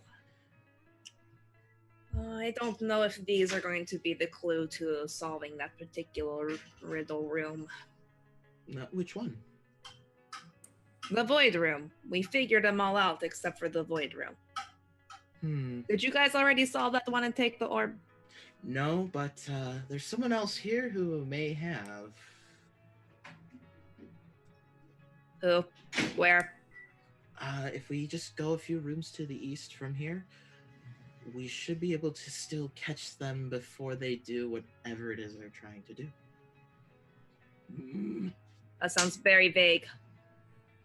Do it. I think Well- we came here for answers. I think it'd be best if we followed our friends here and took care of business. So you are going to head east, I'm guessing? Yeah, wherever they go, I'm with them. So as you go east, you pass through this crystalled, weird metal library. Does anyone try to take a book off the shelf at all? Okay. The books are kind of just like flashing different lights. And you pass through here and you enter this the cavern opens up. It's a chasm now. And you're walking on this circular platform that leads across. If you look west, you'll see a large metallic structure made of the same substance that the statue is, kind of resting with these supports that are holding it put into the rock. There's two like enclosed slabs of metal that close that off, and there's 4 pillars in this room, as well as 4 statues near those 2 slabs of metal that are stuck closed. Elena's kind of like, oh, follow me. We gotta go south real quick. So she takes you through what was the void room, her and Rex, and then they stop as they're about to go east. And she looks at all of you. Now, this is going to be extremely and highly dangerous. I don't expect any of you to join us except Crew Hazel. But if you do, you'll have our thanks and perhaps the thanks of my mother. I do it. I'll bend down in front of Nettle. Nettle, this is a very serious decision, and I hope that you take it seriously. I won't think any less of you, nor will anyone here if you decide to stay and watch our backs. She's like making this exact face. If we could please make this decision quickly, I feel as if time is not on our side right now. Why is it so dangerous? What is it that we are expecting to face here? Those cultists back there, these Tomb Raiders, they're very powerful. They anyone who has an interest in Adelian artifacts, they're not people to be trifled with. I'm going. At least stay with me this time, Kala, and I'll turn around. What? Wait, And was not, that direction? and not realize my mistake. Who's that? Rex is just kind of like, Yes, I know, we should get going. All right. She draws a sword similar to the one that Nettle has that you got from the moths, but this one's wreathed in ice. And she says, well, in the name of Boreala, we shall move forward. Yeah, we got your back from back here. So you're not going to follow them into the room, huh? I'm hanging back. I am. Distance. Respect the distance. So you enter into this room and you just hear this dissonant chanting. And it's just it's almost overwhelming how much of it is going on. You enter this large chapel. It runs deep. It's made out of the same onyx that the rest of this place is made of. Crumbling pillars and wall hangings and statues line the walls in this room, and you see many robed figures. When you enter the room, you do see that it is quite deep, almost 300 feet deep. And at the end of the room in the center, there's carvings of two large hands as statues, and they're around this large pool that shimmers with an unearthly light. And there's robed figures just dotting the whole room. There's a strange, tall, humanoid creature with an enlarged, bulbous head that stands there, its gaze almost just unbreaking. And at the head of this pool, you can make out someone in yellow robes, and he wears a gold mask. It's like a flat-faced, slits for eyes and mouth, and the mask has these two parts of it that jut up, and an orb floats in the center of it, as well as other ornamentation that looks strange. It has weird chitin-like.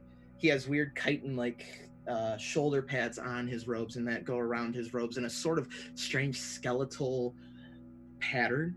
And it turns towards the group.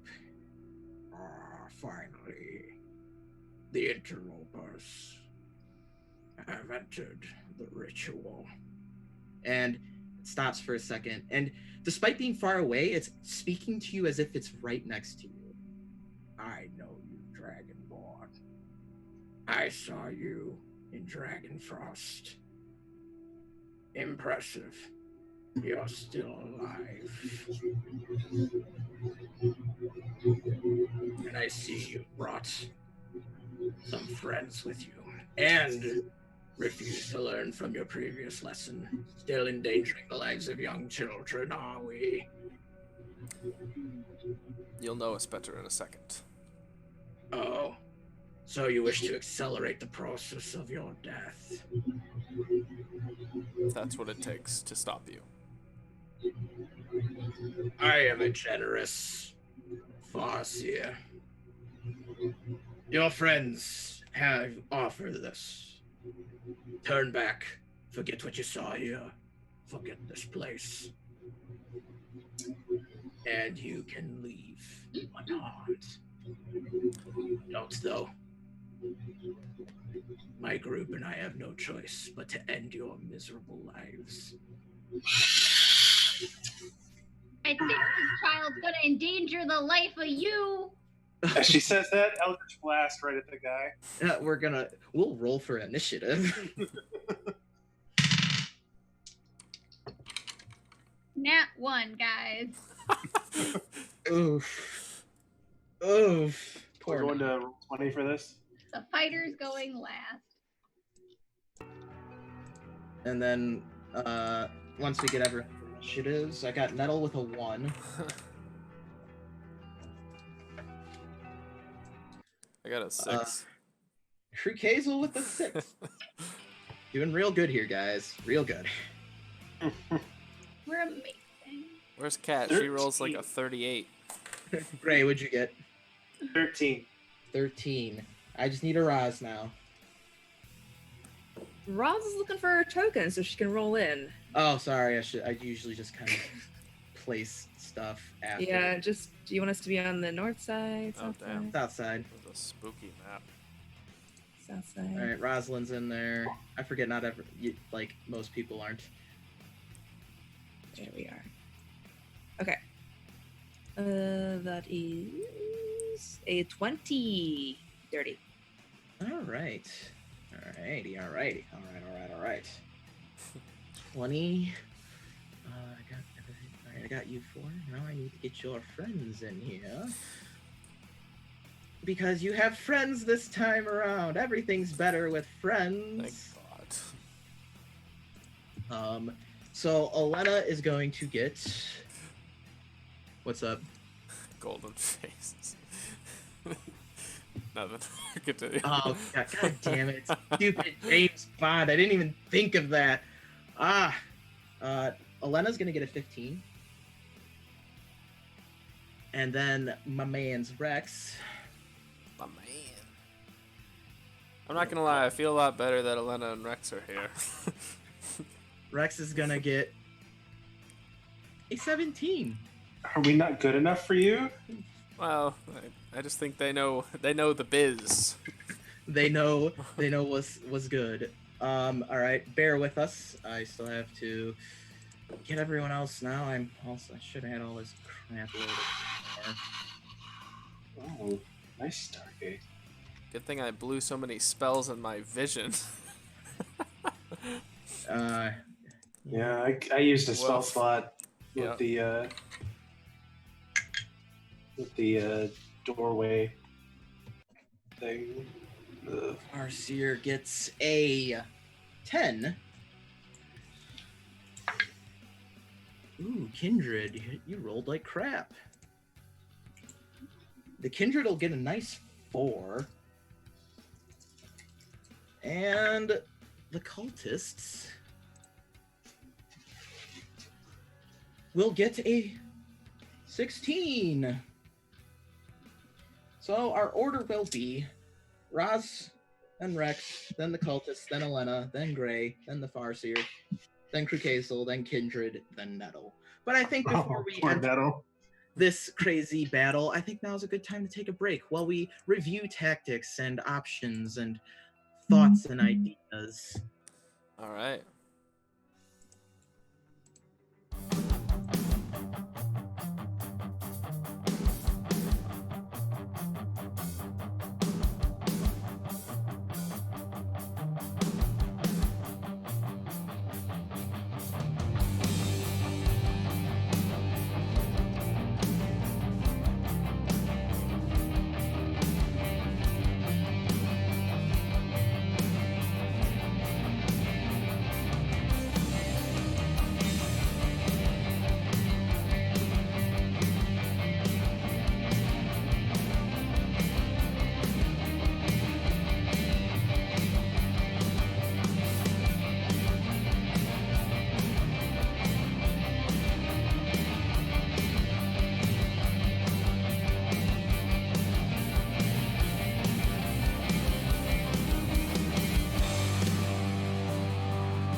we're back.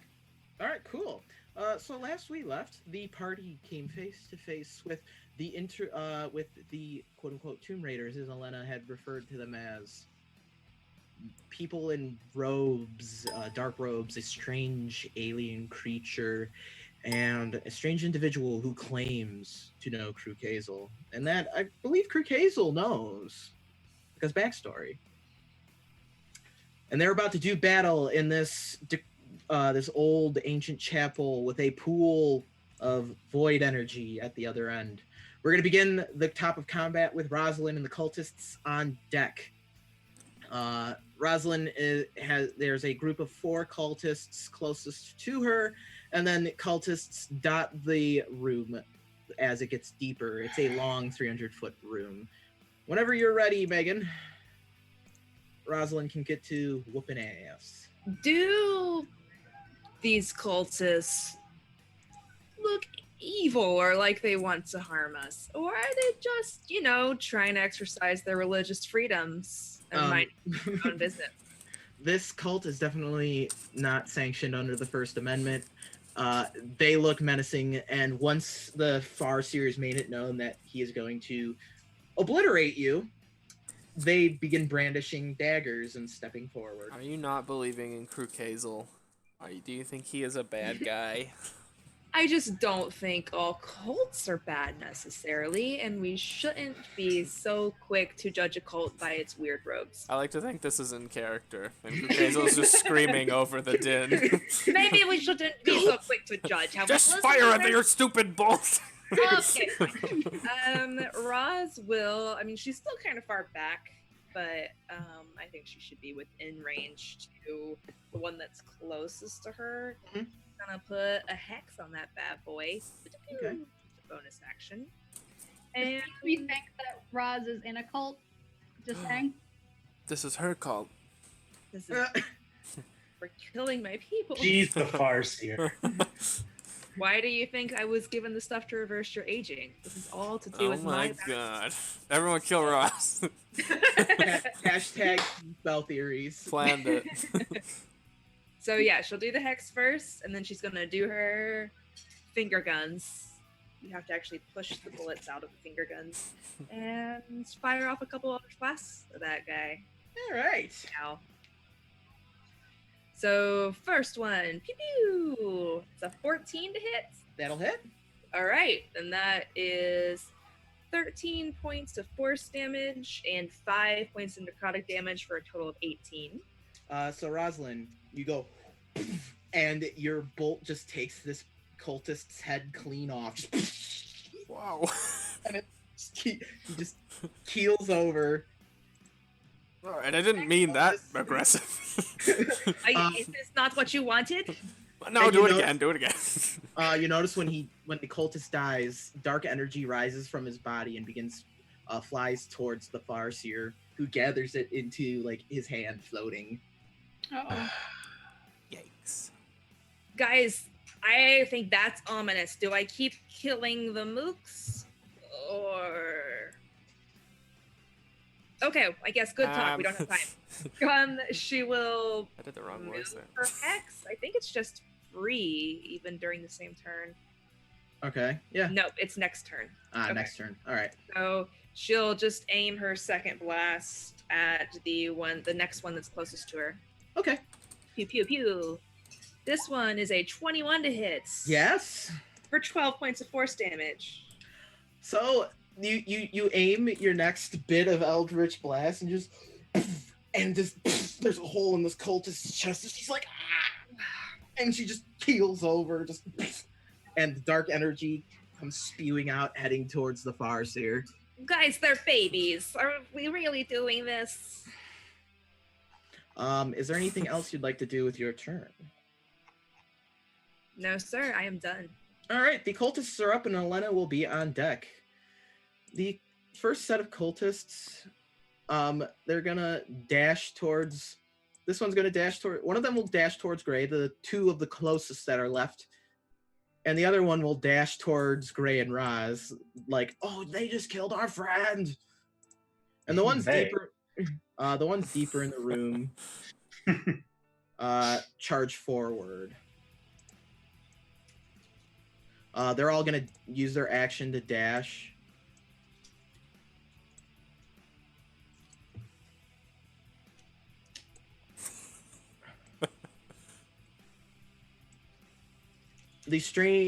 And that will be their turn. Olenna will be up. Gray is on deck, and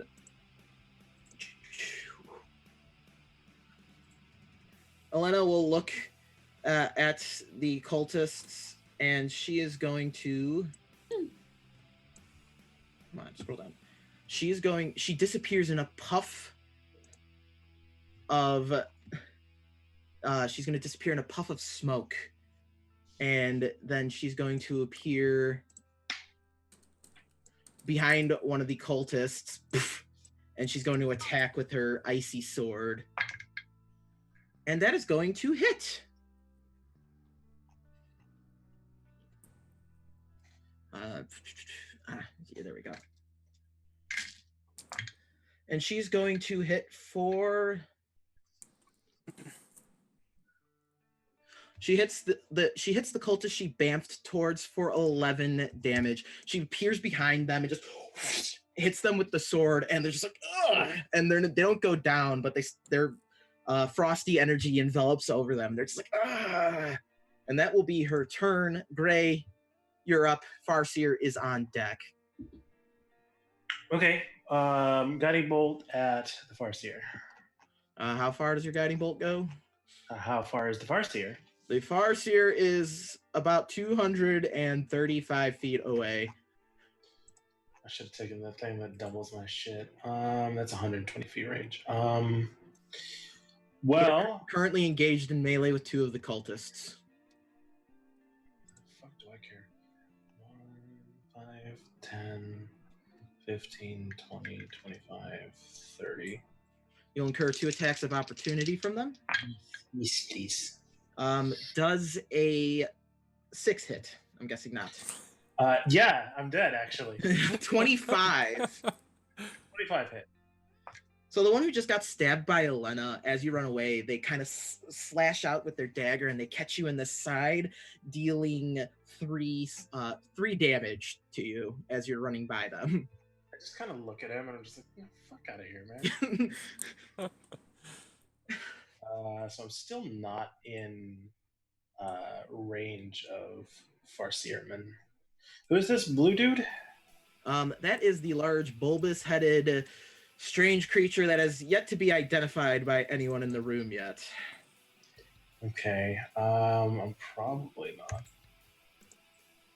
close enough. Yeah, no, he's still way far away. I don't care for this much. So Gray saw what was happening with the others, right? Yes.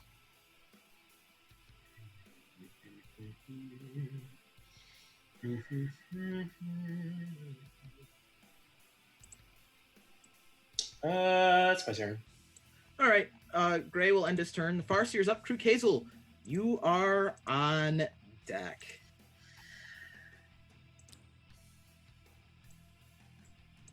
The Farseer will...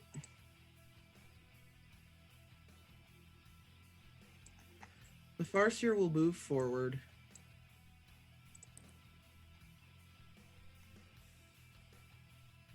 And Gray, the Farseer is going to cast some magic at you.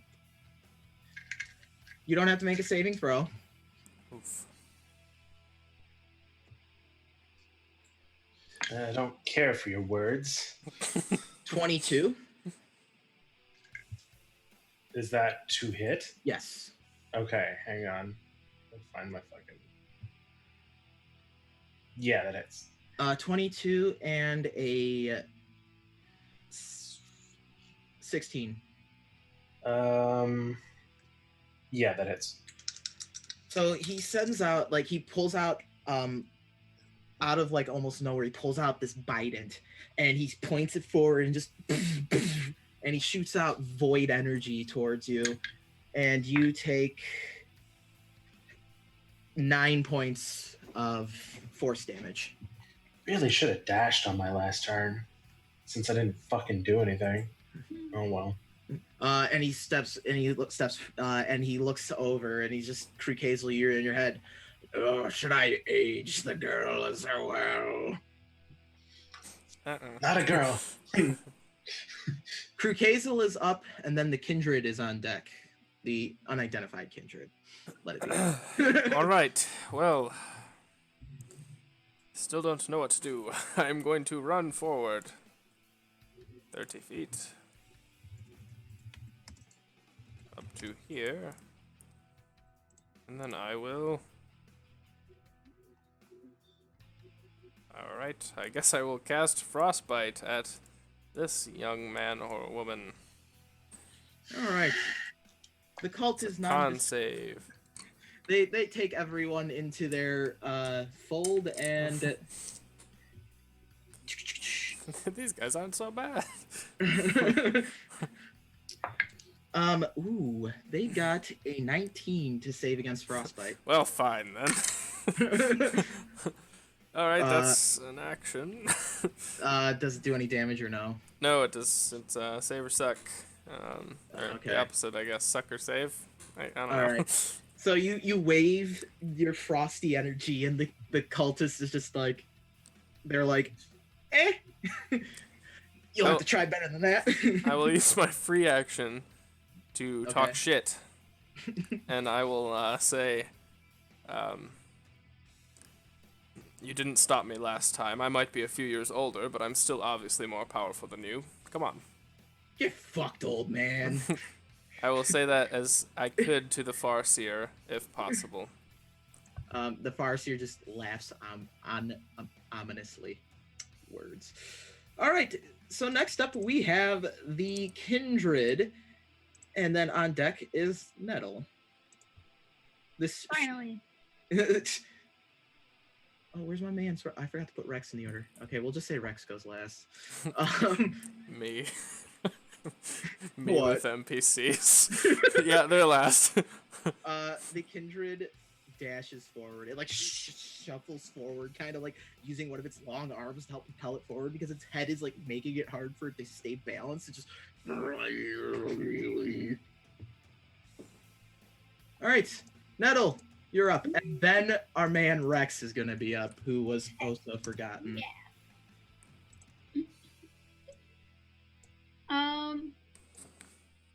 I'm gonna swoop around Roz Uh-huh. within melee distance of both of the cultists. Okay. Roz is not in the room right now. She's No? outside the door. She's hanging back. All right. She has not entered. Okay. Well then, I'm gonna still get within melee distance of. Cultists. Does that leave Elena. Elena like Yeah. still there? Okay, so I'm gonna come up next to Elena, so she's next to me. So any attacks against her are gonna be at disadvantage. Understood. Boom. And then I'm going to make my attacks with my fancy sword. Okay.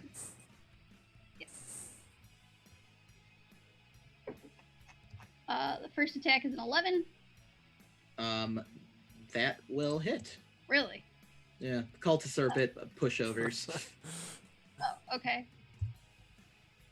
Well, I mean, that's cool, I guess. It's almost like he wants them to die. Oh. Oh. Hmm. 10 on the first one. Second attack is a nat. Well, you're gonna kill them Oh, with okay. the first one. So unless you want to knock them out, Oh. because Nettle doesn't kill people. Sure, non-lethal damage sounds good. Nettle runs forward, just hits them with the shield, knocking them out. Ha ha ha ha. There's And the that then means I can't take my second attack, right? Because I would have to move first. you can move again. You haven't used all your movement. Yeah, but can I still take a second attack? Yeah. Oh, okay. Well, that second attack is a nat 20. Oh shit! Yeah. Roll for damage. I need another die. Oh boy. 17. Nettle, you run forward and you take your sword and you drive the cultist through, and he's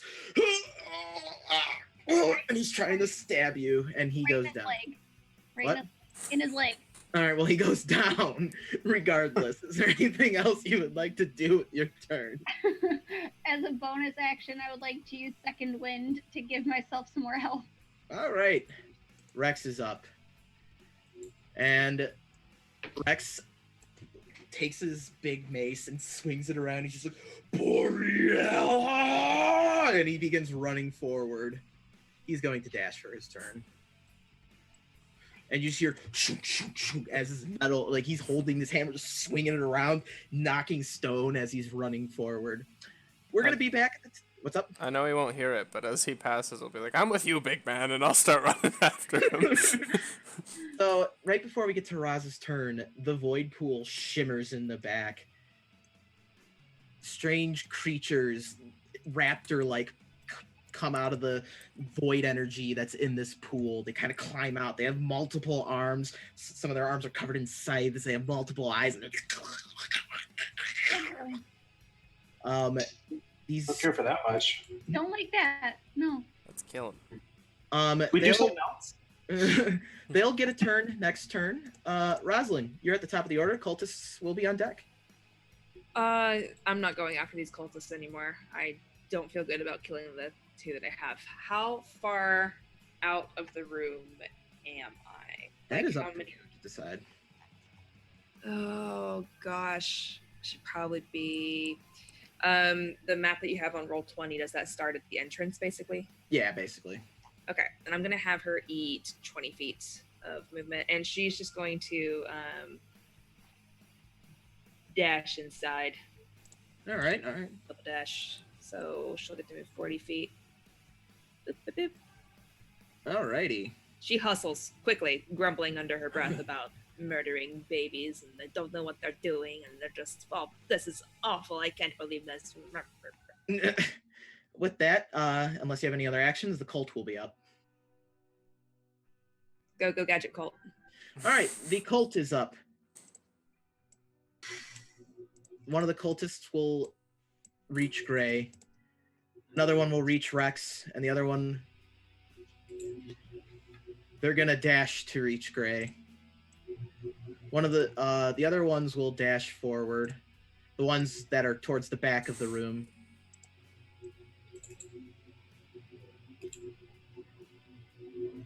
They dash forward. Gray, you will be attacked by one of these cultists who do piddle damage. Did they not dash? One of them didn't have to reach you. Oh, well, fuck him. That's a 5. So you just, and you're able to put up like some magic to like kind of parry the dagger. You're like, pff. I don't know. I like to think he like swooshed under my like freaking sleeves, like. the BAS, big ass sleeves.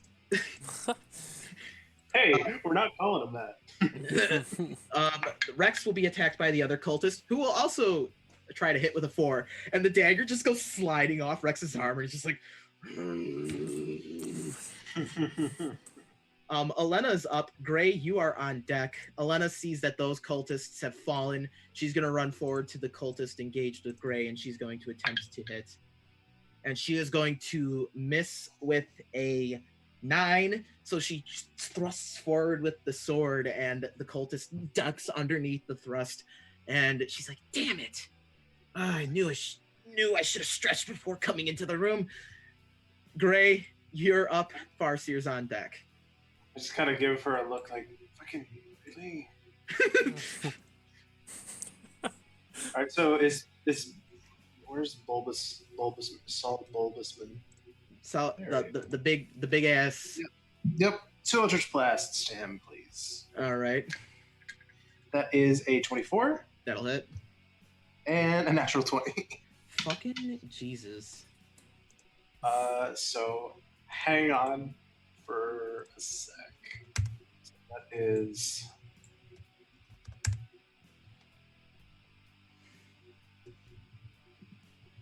That for the nat 20, that is 15 force damage. Okay. That was rolling twice. Okay. Or did you want me to just double? No, that's I fine. can never remember what you prefer. No, just roll twice. I prefer the book way for crits. And another 7. All right. And then he's pushed back 20 feet, and his speed drops by 20 feet. And just so you hit it with your Eldritch Blast coming from your sleeve. Just and just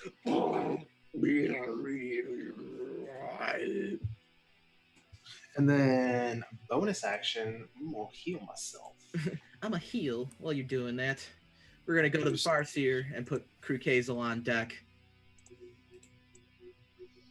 9 points of healing for myself. The Farseer will move up again. Curses under his breath as y'all aren't in the range he wants you at. But the Farseer will take this opportunity to send 2 blasts of void energy towards Crew Kazel. Personal rivalry and all that. Bastard. I should have fucking moved. God dang. I keep forgetting shit. It's like I've never played D&D before or some Crew shit. Kazel, Oh my god.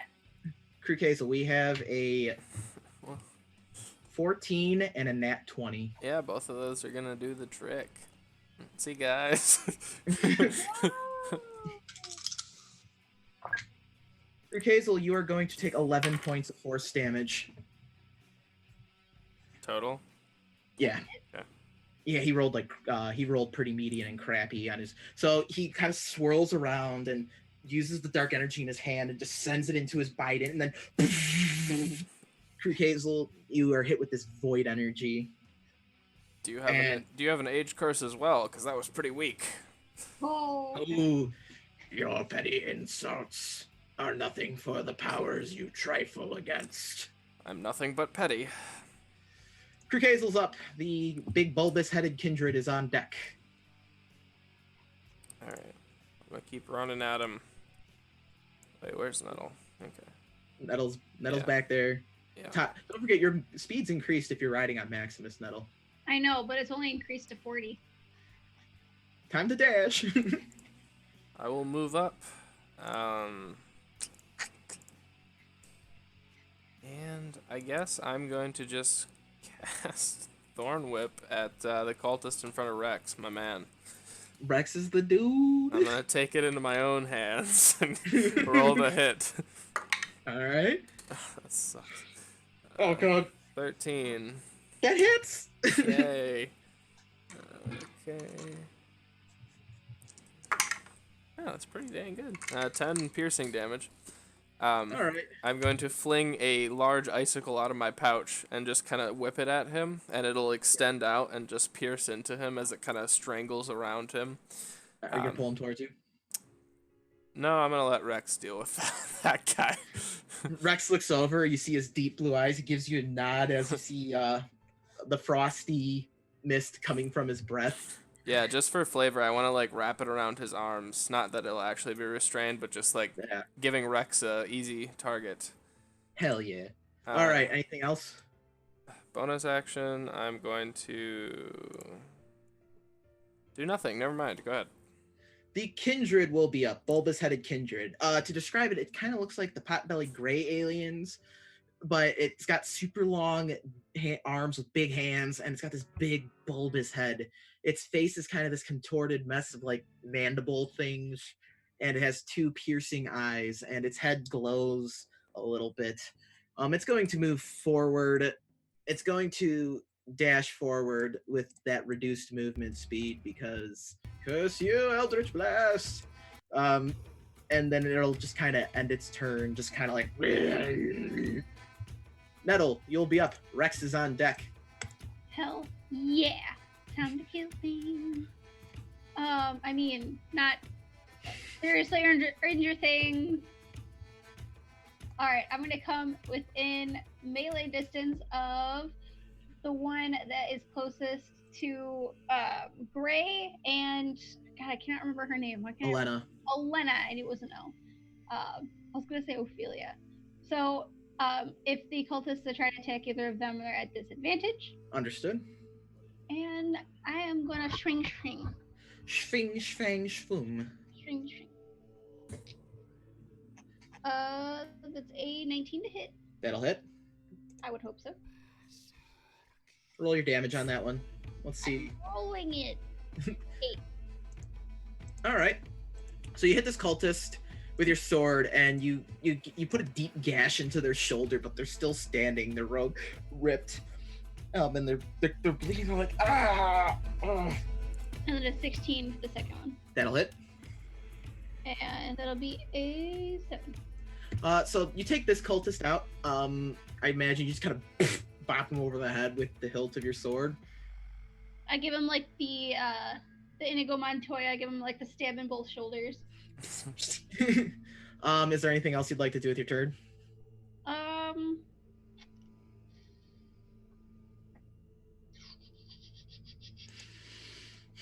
No. Okay. Moving on to Rexy boy. Rex is going to... So he goes to hit this cultist. Oh, wrong character sheet. Oh my lord. Come on, stupid thing. Give me Rex or give me death. Rex is going to hit the cultist with a mad fatty 12. Oh yeah. And this cultist, Hazel, you have it tied up, and he tries, like, you see their eyes grow really wide, and Rex just comes down with his big mace and just turns them into pudding. And he just... that cultist is defeated, and then Rex will run forward 30 feet. Just... Big Rex fan. I am a big Rex fan. Rex is just big dick energy, the character. The little void Lizzies are up. Ooh, hot damn. And they begin just bounding across the room, and they're able to reach just past the Farseer as they take their dash action. They're very fast. They move it like it's almost distorted as they move, just like, and they're just like running forward ferociously. Rosalind, you will be up with the cultists on deck. So what Rosalind wants to do, she is 5 feet of movement short from doing. Oh. So it goes. But she knows the limits of her spells, so she won't waste time on that. She'll go ahead and move forward 30 feet, stand by her good buddy, Hazel. Oh no. It's fine. Everything's fine. And she's going to, what's the distances? She's going to, does she have line of sight to the priest from here? Yeah, we'll say you can see beyond the kindred. Okay. She's gonna fire some Eldritch Blasts at the priest. All right. 2 to be exact. Her first one is a 22 to hit. Yeah, that'll do it. 11 points of force damage. Her second one, 24 to hit. Ooh, 9 points of force damage for a total of 20 from 2 different attacks. All right, so you hit, you send out your Eldritch Blast towards this, towards the Farseer, and you just, and you hit him, and he's, you'll have to do better than that, snake girl. Okay, if that's what you want. Anything else you'd like to do with your turn? Nope. All right, the cultists are up. This one's gonna approach you two and will attack Rosalind. How dare you attack the master? And that is going to be a 13. You're muted.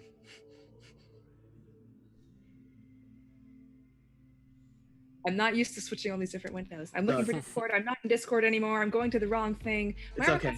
15. Is what?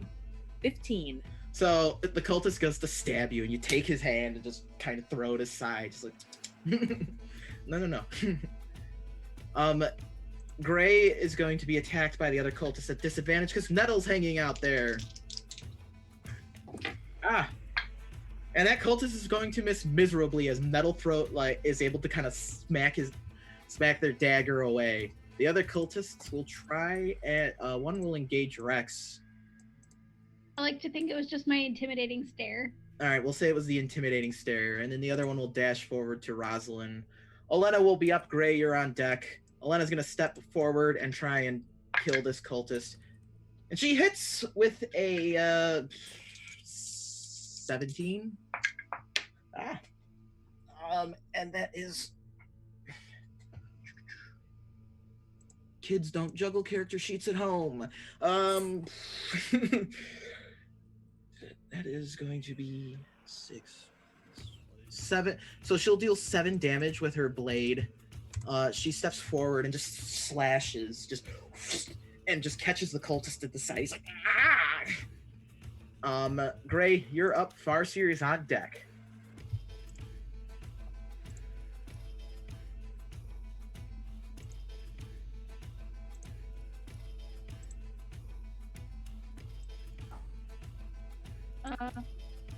Ryan, you're muted.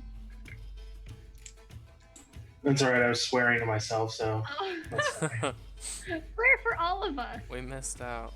But we've got a Bye. floofy puppy. 10, 15, Oh. 20, 25, 30. I have a opportunity attack from the All right. cult. But is that at disadvantage since Nettle is there? Yes. And 13. 13 does not hit me. All right. So the cultist goes to attack, and Nettle's just like, he's like,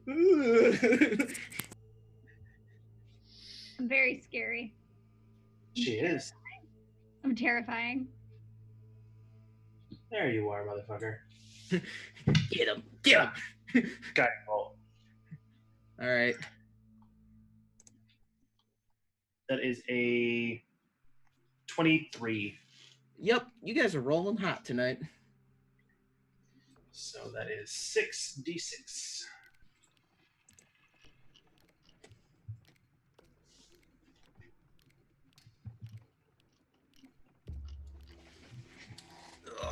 That is 28 points of radiant damage.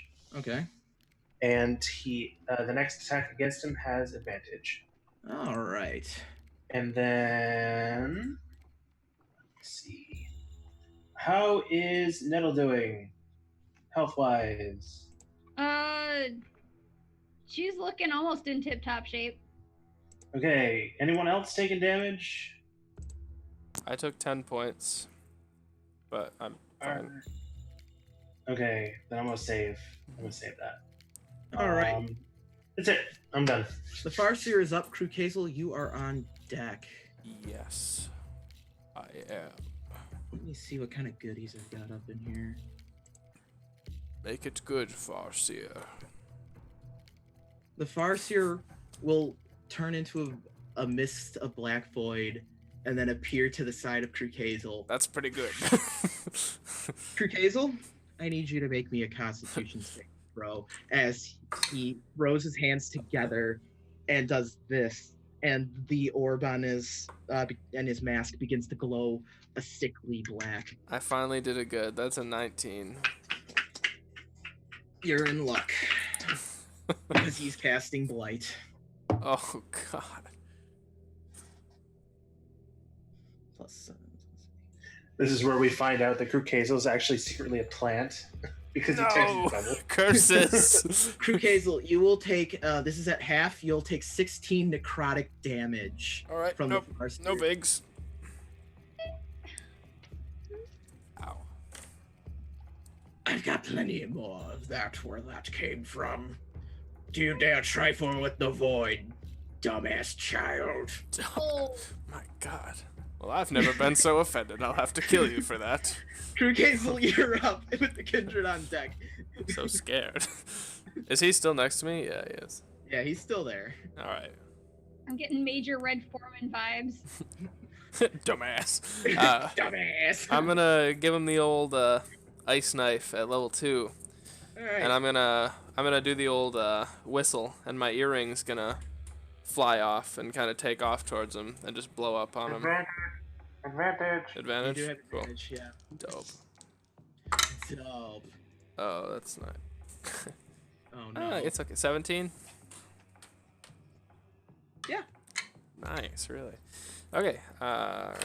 He takes Wow, that's a lot of damage. He takes 16 piercing, and then he needs to make a dex save for the cold, as it blows up in a 5-foot square around him. So everyone else is good, but That's gonna be a 17.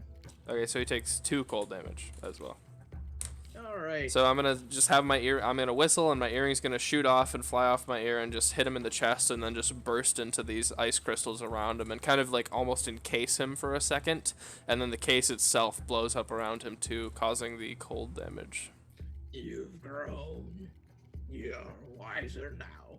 You That's haven't. because You've consulted with the demon Harris. Have I? Can I make a religion check on that?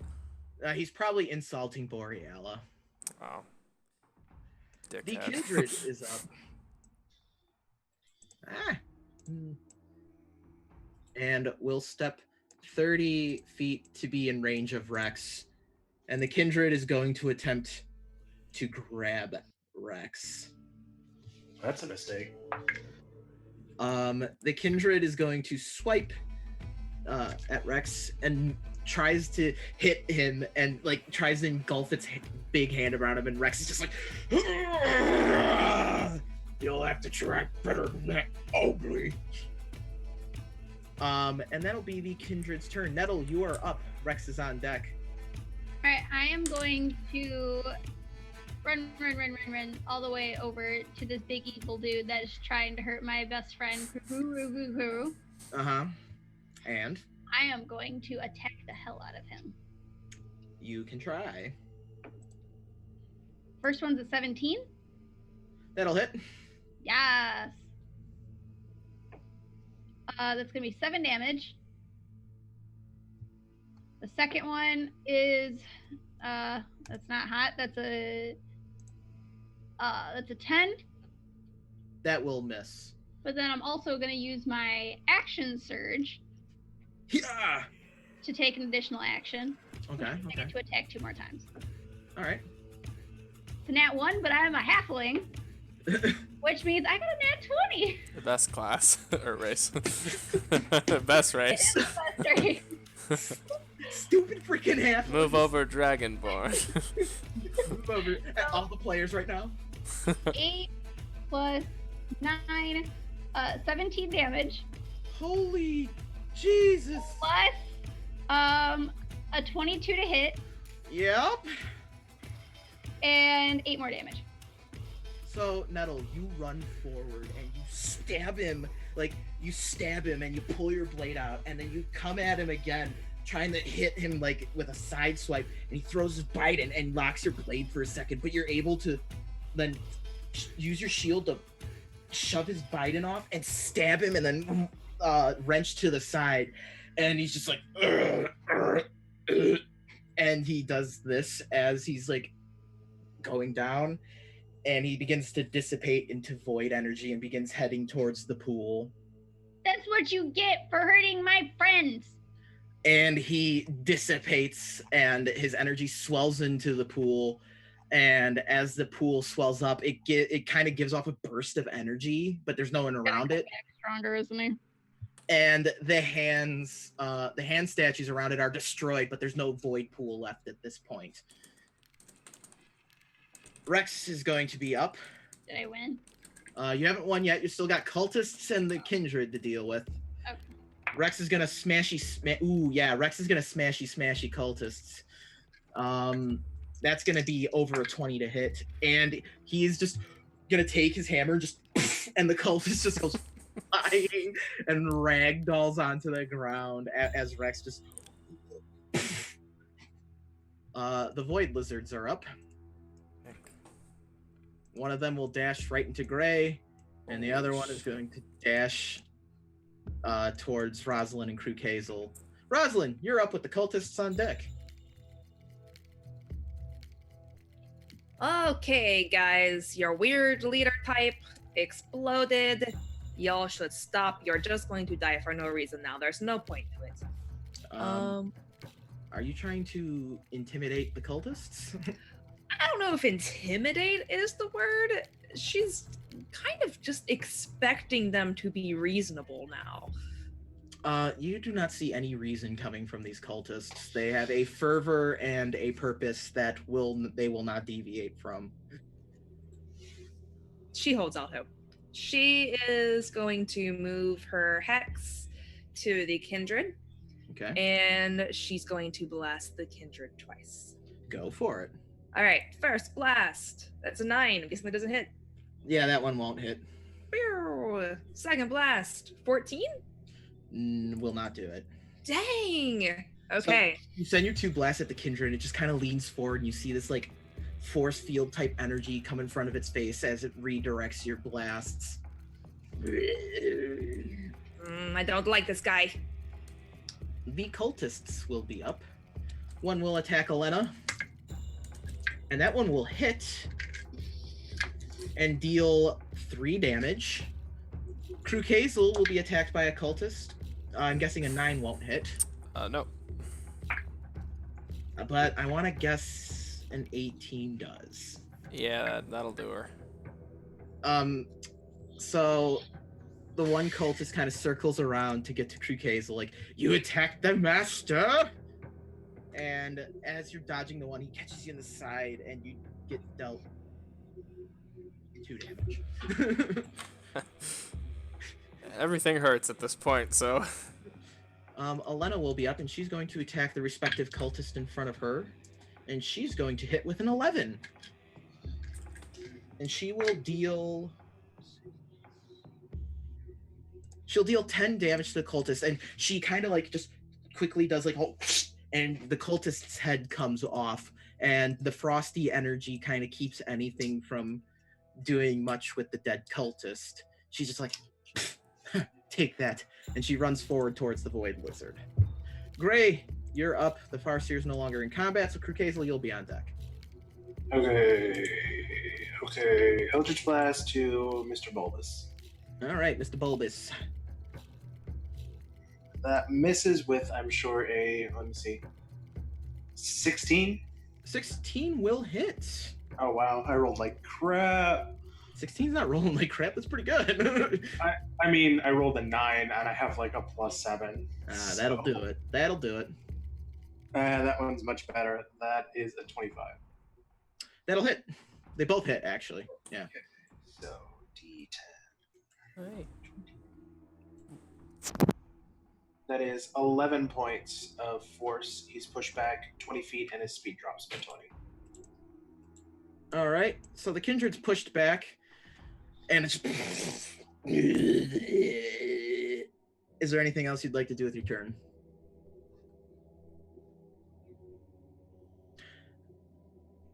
I'm gonna guess general silence means no. Crew Kazel is up. Okay. Can I maneuver around the? I don't know if this is possible. So tell me no. If I want to move right here. Where are you trying to move to? Like without leaving their melee range. Yeah. And I want to. Oh, you'll leave one of their melee range in that. Right. Yeah. I want to try to. I'm just saying I'll do this if I can. But can I use my cold breath without hitting Ross? Can I angle it so they're right on the side of it and she doesn't get hit? Yeah. Okay. Yeah. Cool. All right. So. Are you gonna do that? Yeah, I'm gonna.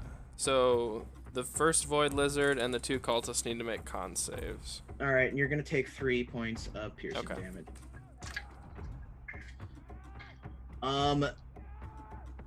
One of the cultists passes, the other cultist fails, Void Lizard fails. Okay. Wow. I rolled really well. 14 to the failures, 7 to the passers. Ooh. So one of the cultists will get frozen solid and then just shatter. And then you said 7 to the other ones? Yeah. Yep.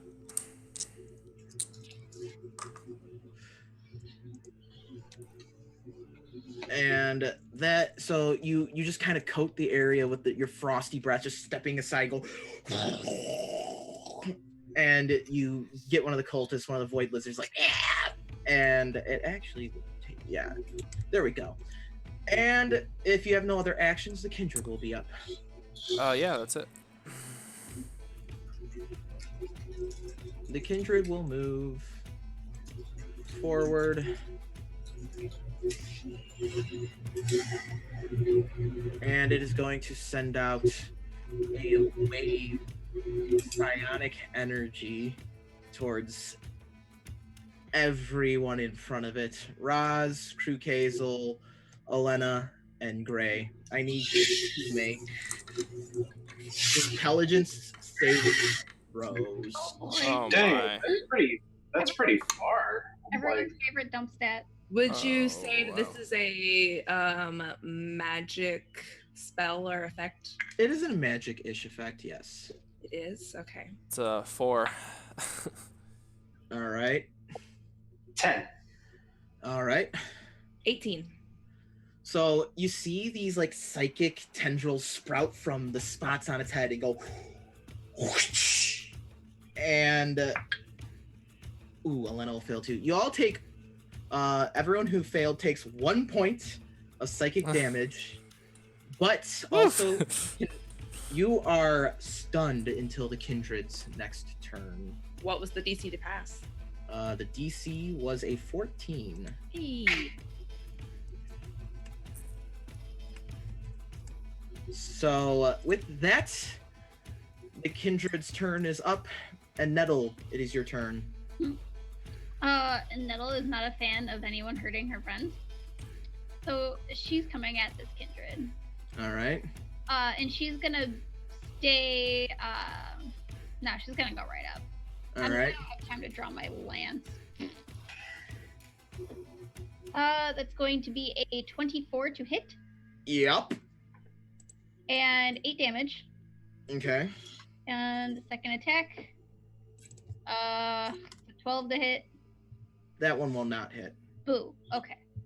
So you run forward and you kind of just stab the Kindred in its side, and it kind of starts spewing this like milky blood type substance, and it's. Ow. Anything else you'd like to do with your turn? Gonna unwavering mark him. All right. So he has disadvantage on any attack roll that doesn't target me. Okay. With that, Rex will be up and will charge the Kindred and just be like, "Not today, big boy." Ooh, and Rex is gonna hit with a mad fatty 20 plus. Not a crit, but just 20 plus. And ooh, but Rexy, you gotta roll better damage than that, son. Rex will deal 9 damage. The mace glows, the large mace like begins frosty and snowy, and you just and just like kind of like hits it across the side where Nettle had stabbed it previously, causing more of that ickiness to spurt out. The Void Lizards are up. And they're going Gray will be attacked by one and Elena will be attacked by the other. Does a 17 hit, Gray? Sorry, I'm stunned right now. I can't tell you. Yes, it does. All right, and then Can't take a reaction because I'm fucking stunned. and then does a 13 hit. No. All right, so these large claws on the ends of 2 of its arms kind of they slash out towards you, just and you take 9 points of psychic damage. And then Elena will be attacked by the other one. And one of those attacks will hit her and the other one won't. And she takes 8 points of psychic damage, just kind of just... And like when they go to with their with these scythe-like blades on their claws, they glow for a bit when they go to swing them. With that, Rosalind, you are not stunned. That's correct. Rosalind's going to circle around this cultist that's beside her. Mm-hmm. You know, she's not actively attacking the cultist, but she does like to have bodies between her and the Kindred and the Void Critters, the Void Scythers. She's going to send some blasts out at this kindred. She's gonna try Alright. again. Maybe do better this time. She believes in herself. I believe in you. Well- The disembodied voice that's been telling her everything she sees believes in her. Oh, that's so nice. All right, her first attempt is a 16. That'll hit. All right, then that does 8 points of force damage and 5 points of necrotic damage. Is it still Ooh. alive? It is still alive, but it's starting to look worse for wear. Good. She's gonna wear it even harder. 16 again. That'll do it. Yes, for 10 force damage and 4 points of necrotic, so 14 for that one. She wants to blow it up. So you hit it again. You're like, and it's still standing. This thing is like refusing to go down. Oh, it's Spurs will get up. It's just the cultists are up, and they will. This one's gonna attack you, Roz, for attacking the fancy pet, and will miss with a 6. Goes and misses. This is Elena- why I don't want to hurt you. You can't even hurt anyone when you're trying to. Go on, just go home. Go back. Elena, Gray, Crew Kazel are all stunned. Kindred is up, therefore you will no longer be stunned after this turn. It moves forward, and it is going to attack Nettle with a swipe. Come at me. Nettle does an 18 hit. Just barely, but I can take it. So it grabs you, and when it grabs you, you take 4 points of bludgeoning damage. Ha ha ha. Ha. But then as it grabs you, I need you to make an intelligence saving throw. Oh, that's my dumb stat. Oh no. 13. So you guys watch as this kindred places its other hand on Nettle's face, and its arm begins to glow with this otherworldly blue energy as she takes 22 points of psychic damage. It just, Nettle, you feel this thing like your mind is just assaulted. You have the worst headache you've ever had, and just its head glows as it does. It just I didn't like all that counting you were doing. sorry. And I it, was pretty sure I heard 27 at one point. And I'm like, no. and the kindred will end its turn, Nettle in its hand. Nettle, Oh, can I not move? you're grappled. You can make an athletics check to try and break out of this at the start of your turn. Does that take my action? No, Okay. we're gonna just say you know, it rolled a nat 1. You're gonna be able to kick out of this. I mean, I'm pretty strong. So Nettle, after you get your mind just gets almost turned to mush, you kick off its like pot belly and you kind of land back on Maximus. Like, let's go. I'm gonna attack the hell out of him Okay, because I'm mad. 17. that'll hit. 10 damage. Okay, Second attack. You know what? I have inspiration she's gonna use it. because I rolled a 5. Inspiration to hit again. Another 17. That'll hit. I hope so. It hit last time. I just then- announced it. How much? 8. So Nettle, as you're pushing off, you're able to get a swipe off and cut it across the forehead, and it's like, and then you come up into its pot belly with your sword, and it's like just stumbling, bleeding out this milky, translucent substance, and just, and it's just stumbling about. My man's Rex is up. And he's going to miss with a 10. He tries to swing at it, and it just kind of stumbles forward, missing his mace. The Void Lizards are up. Gray, this one rolled the same thing for both of its attacks. Does a 16 hit?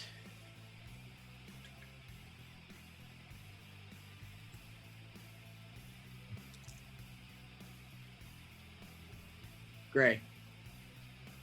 Sorry, you cut out. I couldn't hear you. Does a 16 hit? Am I still stunned? No, you're good now. Okay, shield. All right. There's 2 of these blows coming at you. Okay, well, currently my AC is a 19. Okay, so I didn't know how long it lasted. So It is till my next turn. okay, so you throw up your sleeved arm, and this like radiant shield throws itself up, and and the scythes glance off it. Olena, ooh. So the My shield is my favorite spell. I swear to God. The Void Lizard goes to lash forward and misses Olena, and she is able to hit it with her own attack as it stumbles forward, and she's able to step on its scythe, and she's able to deal. She deals 11 damage to this Void Lizard as she stomps on its scythe and just cuts its arm off with her sword. And that one is still up. But Rosalind, you're ready to rock and roll. Yes, I am when I find the unmute button. All right, I want to kill it. Can we kill it? Yes, we can. I believe. Thank you, Disembodied Voice. You've always been my biggest fan. All right. First one's a 10. Probably not going to hit. That will not hit. No. Come on. 21 on the second one. For big boy. That will hit. Yes. So that is 6 points of force damage and 4 points of necrotic, 10 points of damage. So, Roz, tell us, how does it look when you defeat the Kindred? Oh. This guy, he's kind of weird. I think this is a little different than normal, just due to the types of energy in this place. So the first one goes completely wide. It doesn't hit at all. The second one, she squares up, does a better aimed shot, goes out. The kind of inky blackness going ever wider as it, slinks through the air toward it. And by the time it gets to it, it's a lot wider and just completely envelops it into darkness. And when it fades away, he's fallen. Nice. There's just this crumpled mess of Kindred guts and corpse that you've left behind. The cultist is up and begins looking around, is just like, this is a futile struggle, drops the dagger, hands up, and kind of just like, is like, take me now, Lord. And kind of just dissipates into void energy as they give up and offer themselves up to the void. That's not what I meant by go home. Don't you have parents? Elena is up. She'll attack this void lizard with a nat 20. Ooh. And she's going to deal... Ooh, roll better next time. It's still enough to take out the void lizard, so she takes her sword and runs at it after slicing off its arm and just and gets its neck, and it just and it falls to the ground. Gray, you're up. Void lizard in your face. Did you just tell your own NPC to get good? Yes, I did. I can do that, right? All right. You said right in my face, huh? Yeah, right up in there.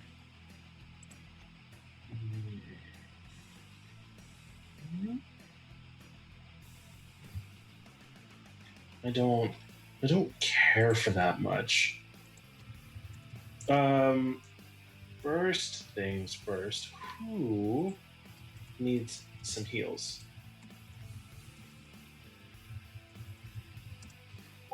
Don't everybody speak at once now. I'm solid. Nettle? I'm a brick wall. Do you need heals? Yes. Okay. I'm gonna chuck 4d6 at her. Okay. That is... No, not 60. I'm rolling dice online. Sorry. I hate doing this stuff.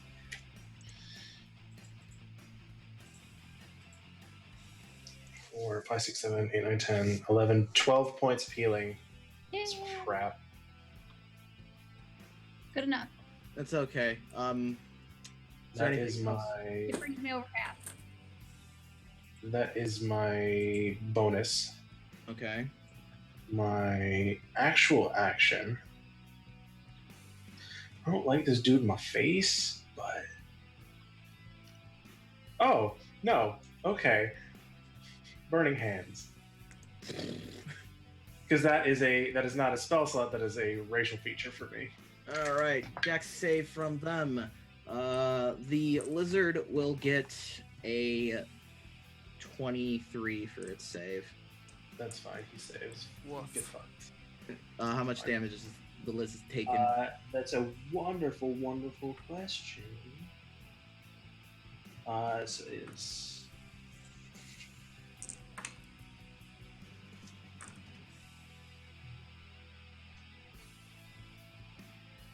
7 points of fire damage. Okay. That's half already. 'Cause Nice. It was 14, so then All right. So for expediency's sake, there's only one enemy left. We're gonna say you guys just kind of curb stomp it into oblivion. You have the numbers, you have the will, you have the way. We'll say you emerge victorious from this encounter.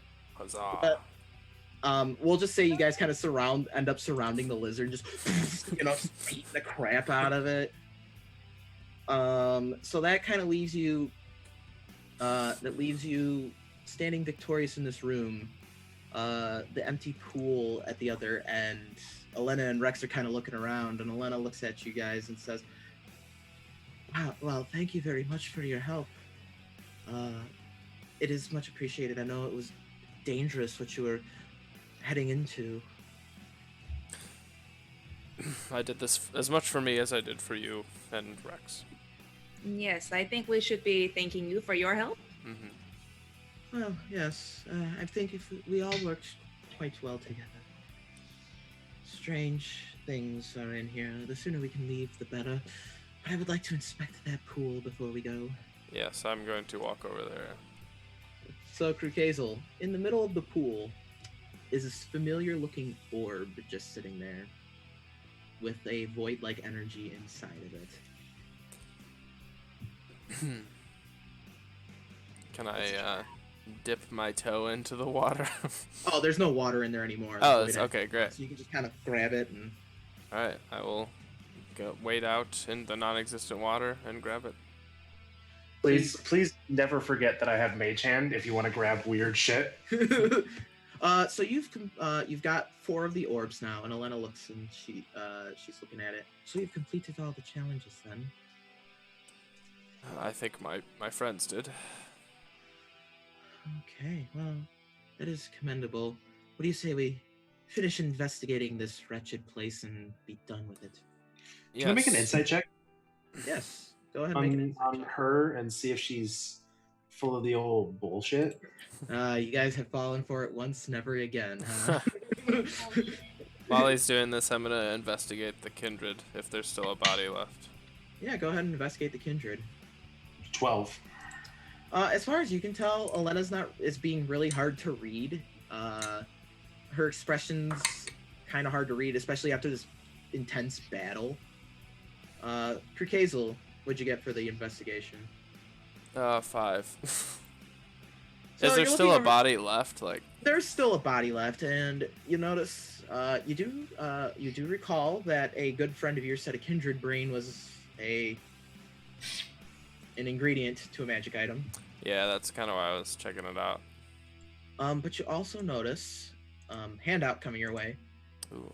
tattooed into its flesh, on the back of its neck, is this strange symbol. Be posting it up in our Discord Can server. I be really nasty and cut it off of it and take it with me? Yep. Cool. I'm gonna get out my carving knife and get to carving. Does the symbol look familiar at all? Krukazel, the symbol definitely does not look familiar to you. If anyone else wants to make history checks, Girls by never all studied means. history. Yes. That was like her least favorite subject. Me too. According to Gray will literally never make history checks just because he doesn't know anything out of Verdred. We all. Nettle got got a 13. Nettle got a 13. Yes. Gray. I mean, not Gray. Hazel, what'd you get? Oh, I didn't roll. Oh. 2. Nettle, you notice all right, Nettle, from your time on the farms and around the badger breeders of Oh, Acorn, you know that people like to mark things that belong to them, or like badgers that they bred, to kind of say like, I bred this badger for the game. Mm. Uh, Nettle marches over, covered in this thing's blood, just parading around with her little gem friends following her. Like, it's been branded. Well done, Kala. What? And I will stuff my skin flap into my bag. My name's Nettle. Or did you forget, Mr. Oh, Kuru? Nettle. Yes, very, very good, Nettle. And I'll kind of absentmindedly pat her on the head. It's just like a bloody, like, hand. I'm not looking great. You're just adding to, like, her victory shower? I don't know. I try to, like, smear some off, and I just get more on. Dang it. Yeah, no, prestidigitation. Let's get that off. all the blood is instantly taken away. Nettle, any sign of your battle is gone. But Rex approaches you, Nettle. And he looks down. Now, you know he doesn't really speak much, but he just...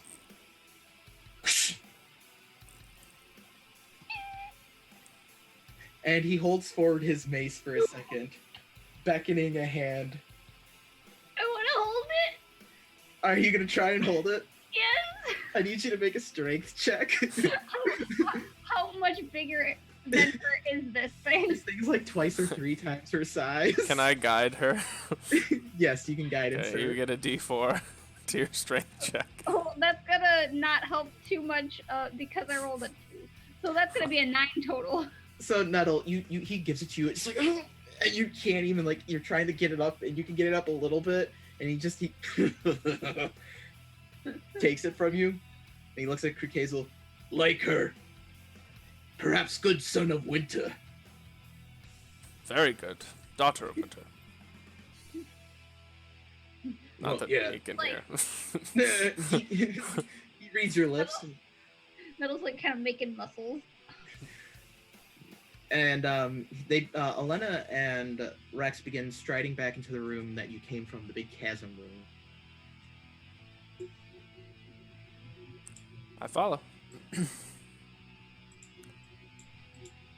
Inside this room, you notice there are 4 pillars. Their artwork indicative of various things. Hold on, I need to find my some precious notes. So this round platform, it's made of this shiny, smooth metal, and it rests in cut and chiseled stone. These 4 pillars rise into the ceiling, and they are flanked by crystalline lights glowing dimly that are connected to these pillars. Pipes and pipelines kind of line the walls and whatnot, and run into the metal room ahead that's supported by large metal supports that are placed into the stone. The pillars feature carvings of humanoid figures, their hands cupped as if they are to hold something, but their hands are empty. Each a hooded figure with different features. One a humble looking, has a light crystal embedded into its head, majestic golden stars etched into its cloak. Another with many eyes in its hood, its cloak made to look like clouds from a slick black stone. Another one, a humanoid rising from jagged stone, one of its arms wreathed in fire and another in cloud, and its inside its face is a swirling storm. And the final pillar is a hooded figure with separate faces to have various emotions. Its cloak made of a pinkish curly stone, with each curve made with purpose. Do I have all the orbs? You do. All right. Nettle has the Yeah. star Right. one. All right. I'll put the element one on the guy with the fire. Mm-hmm. What do we think? Pink one on, or mind one on the pink stone? Seems thematic. Brains, I guess, and I'll put that one on there. Mm-hmm. Nettle has the star, and then I'll put the void on the multiple eye dude. Creepy one. Okay. Yep. And then I will ask Nettle to give me her orb. I do, but do I lose my little gem friends? You do lose the gem Oh. friends when the orb gets handed over. All right, one more second, and I give her the orb back. She like twirls around and starts like skipping. So then you place it into the, and you just hear, and those metal slabs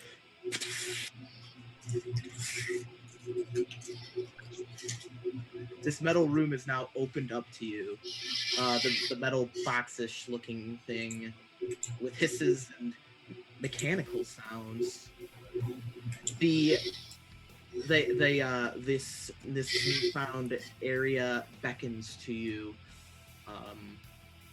and from inside you see blinking lights of various colors. I will go into the room. And entering that metallic room is where we will leave the Star Touched until next time, as they continue to explore further into Eos Adel. Thank you, everyone, for joining us for the reschedule.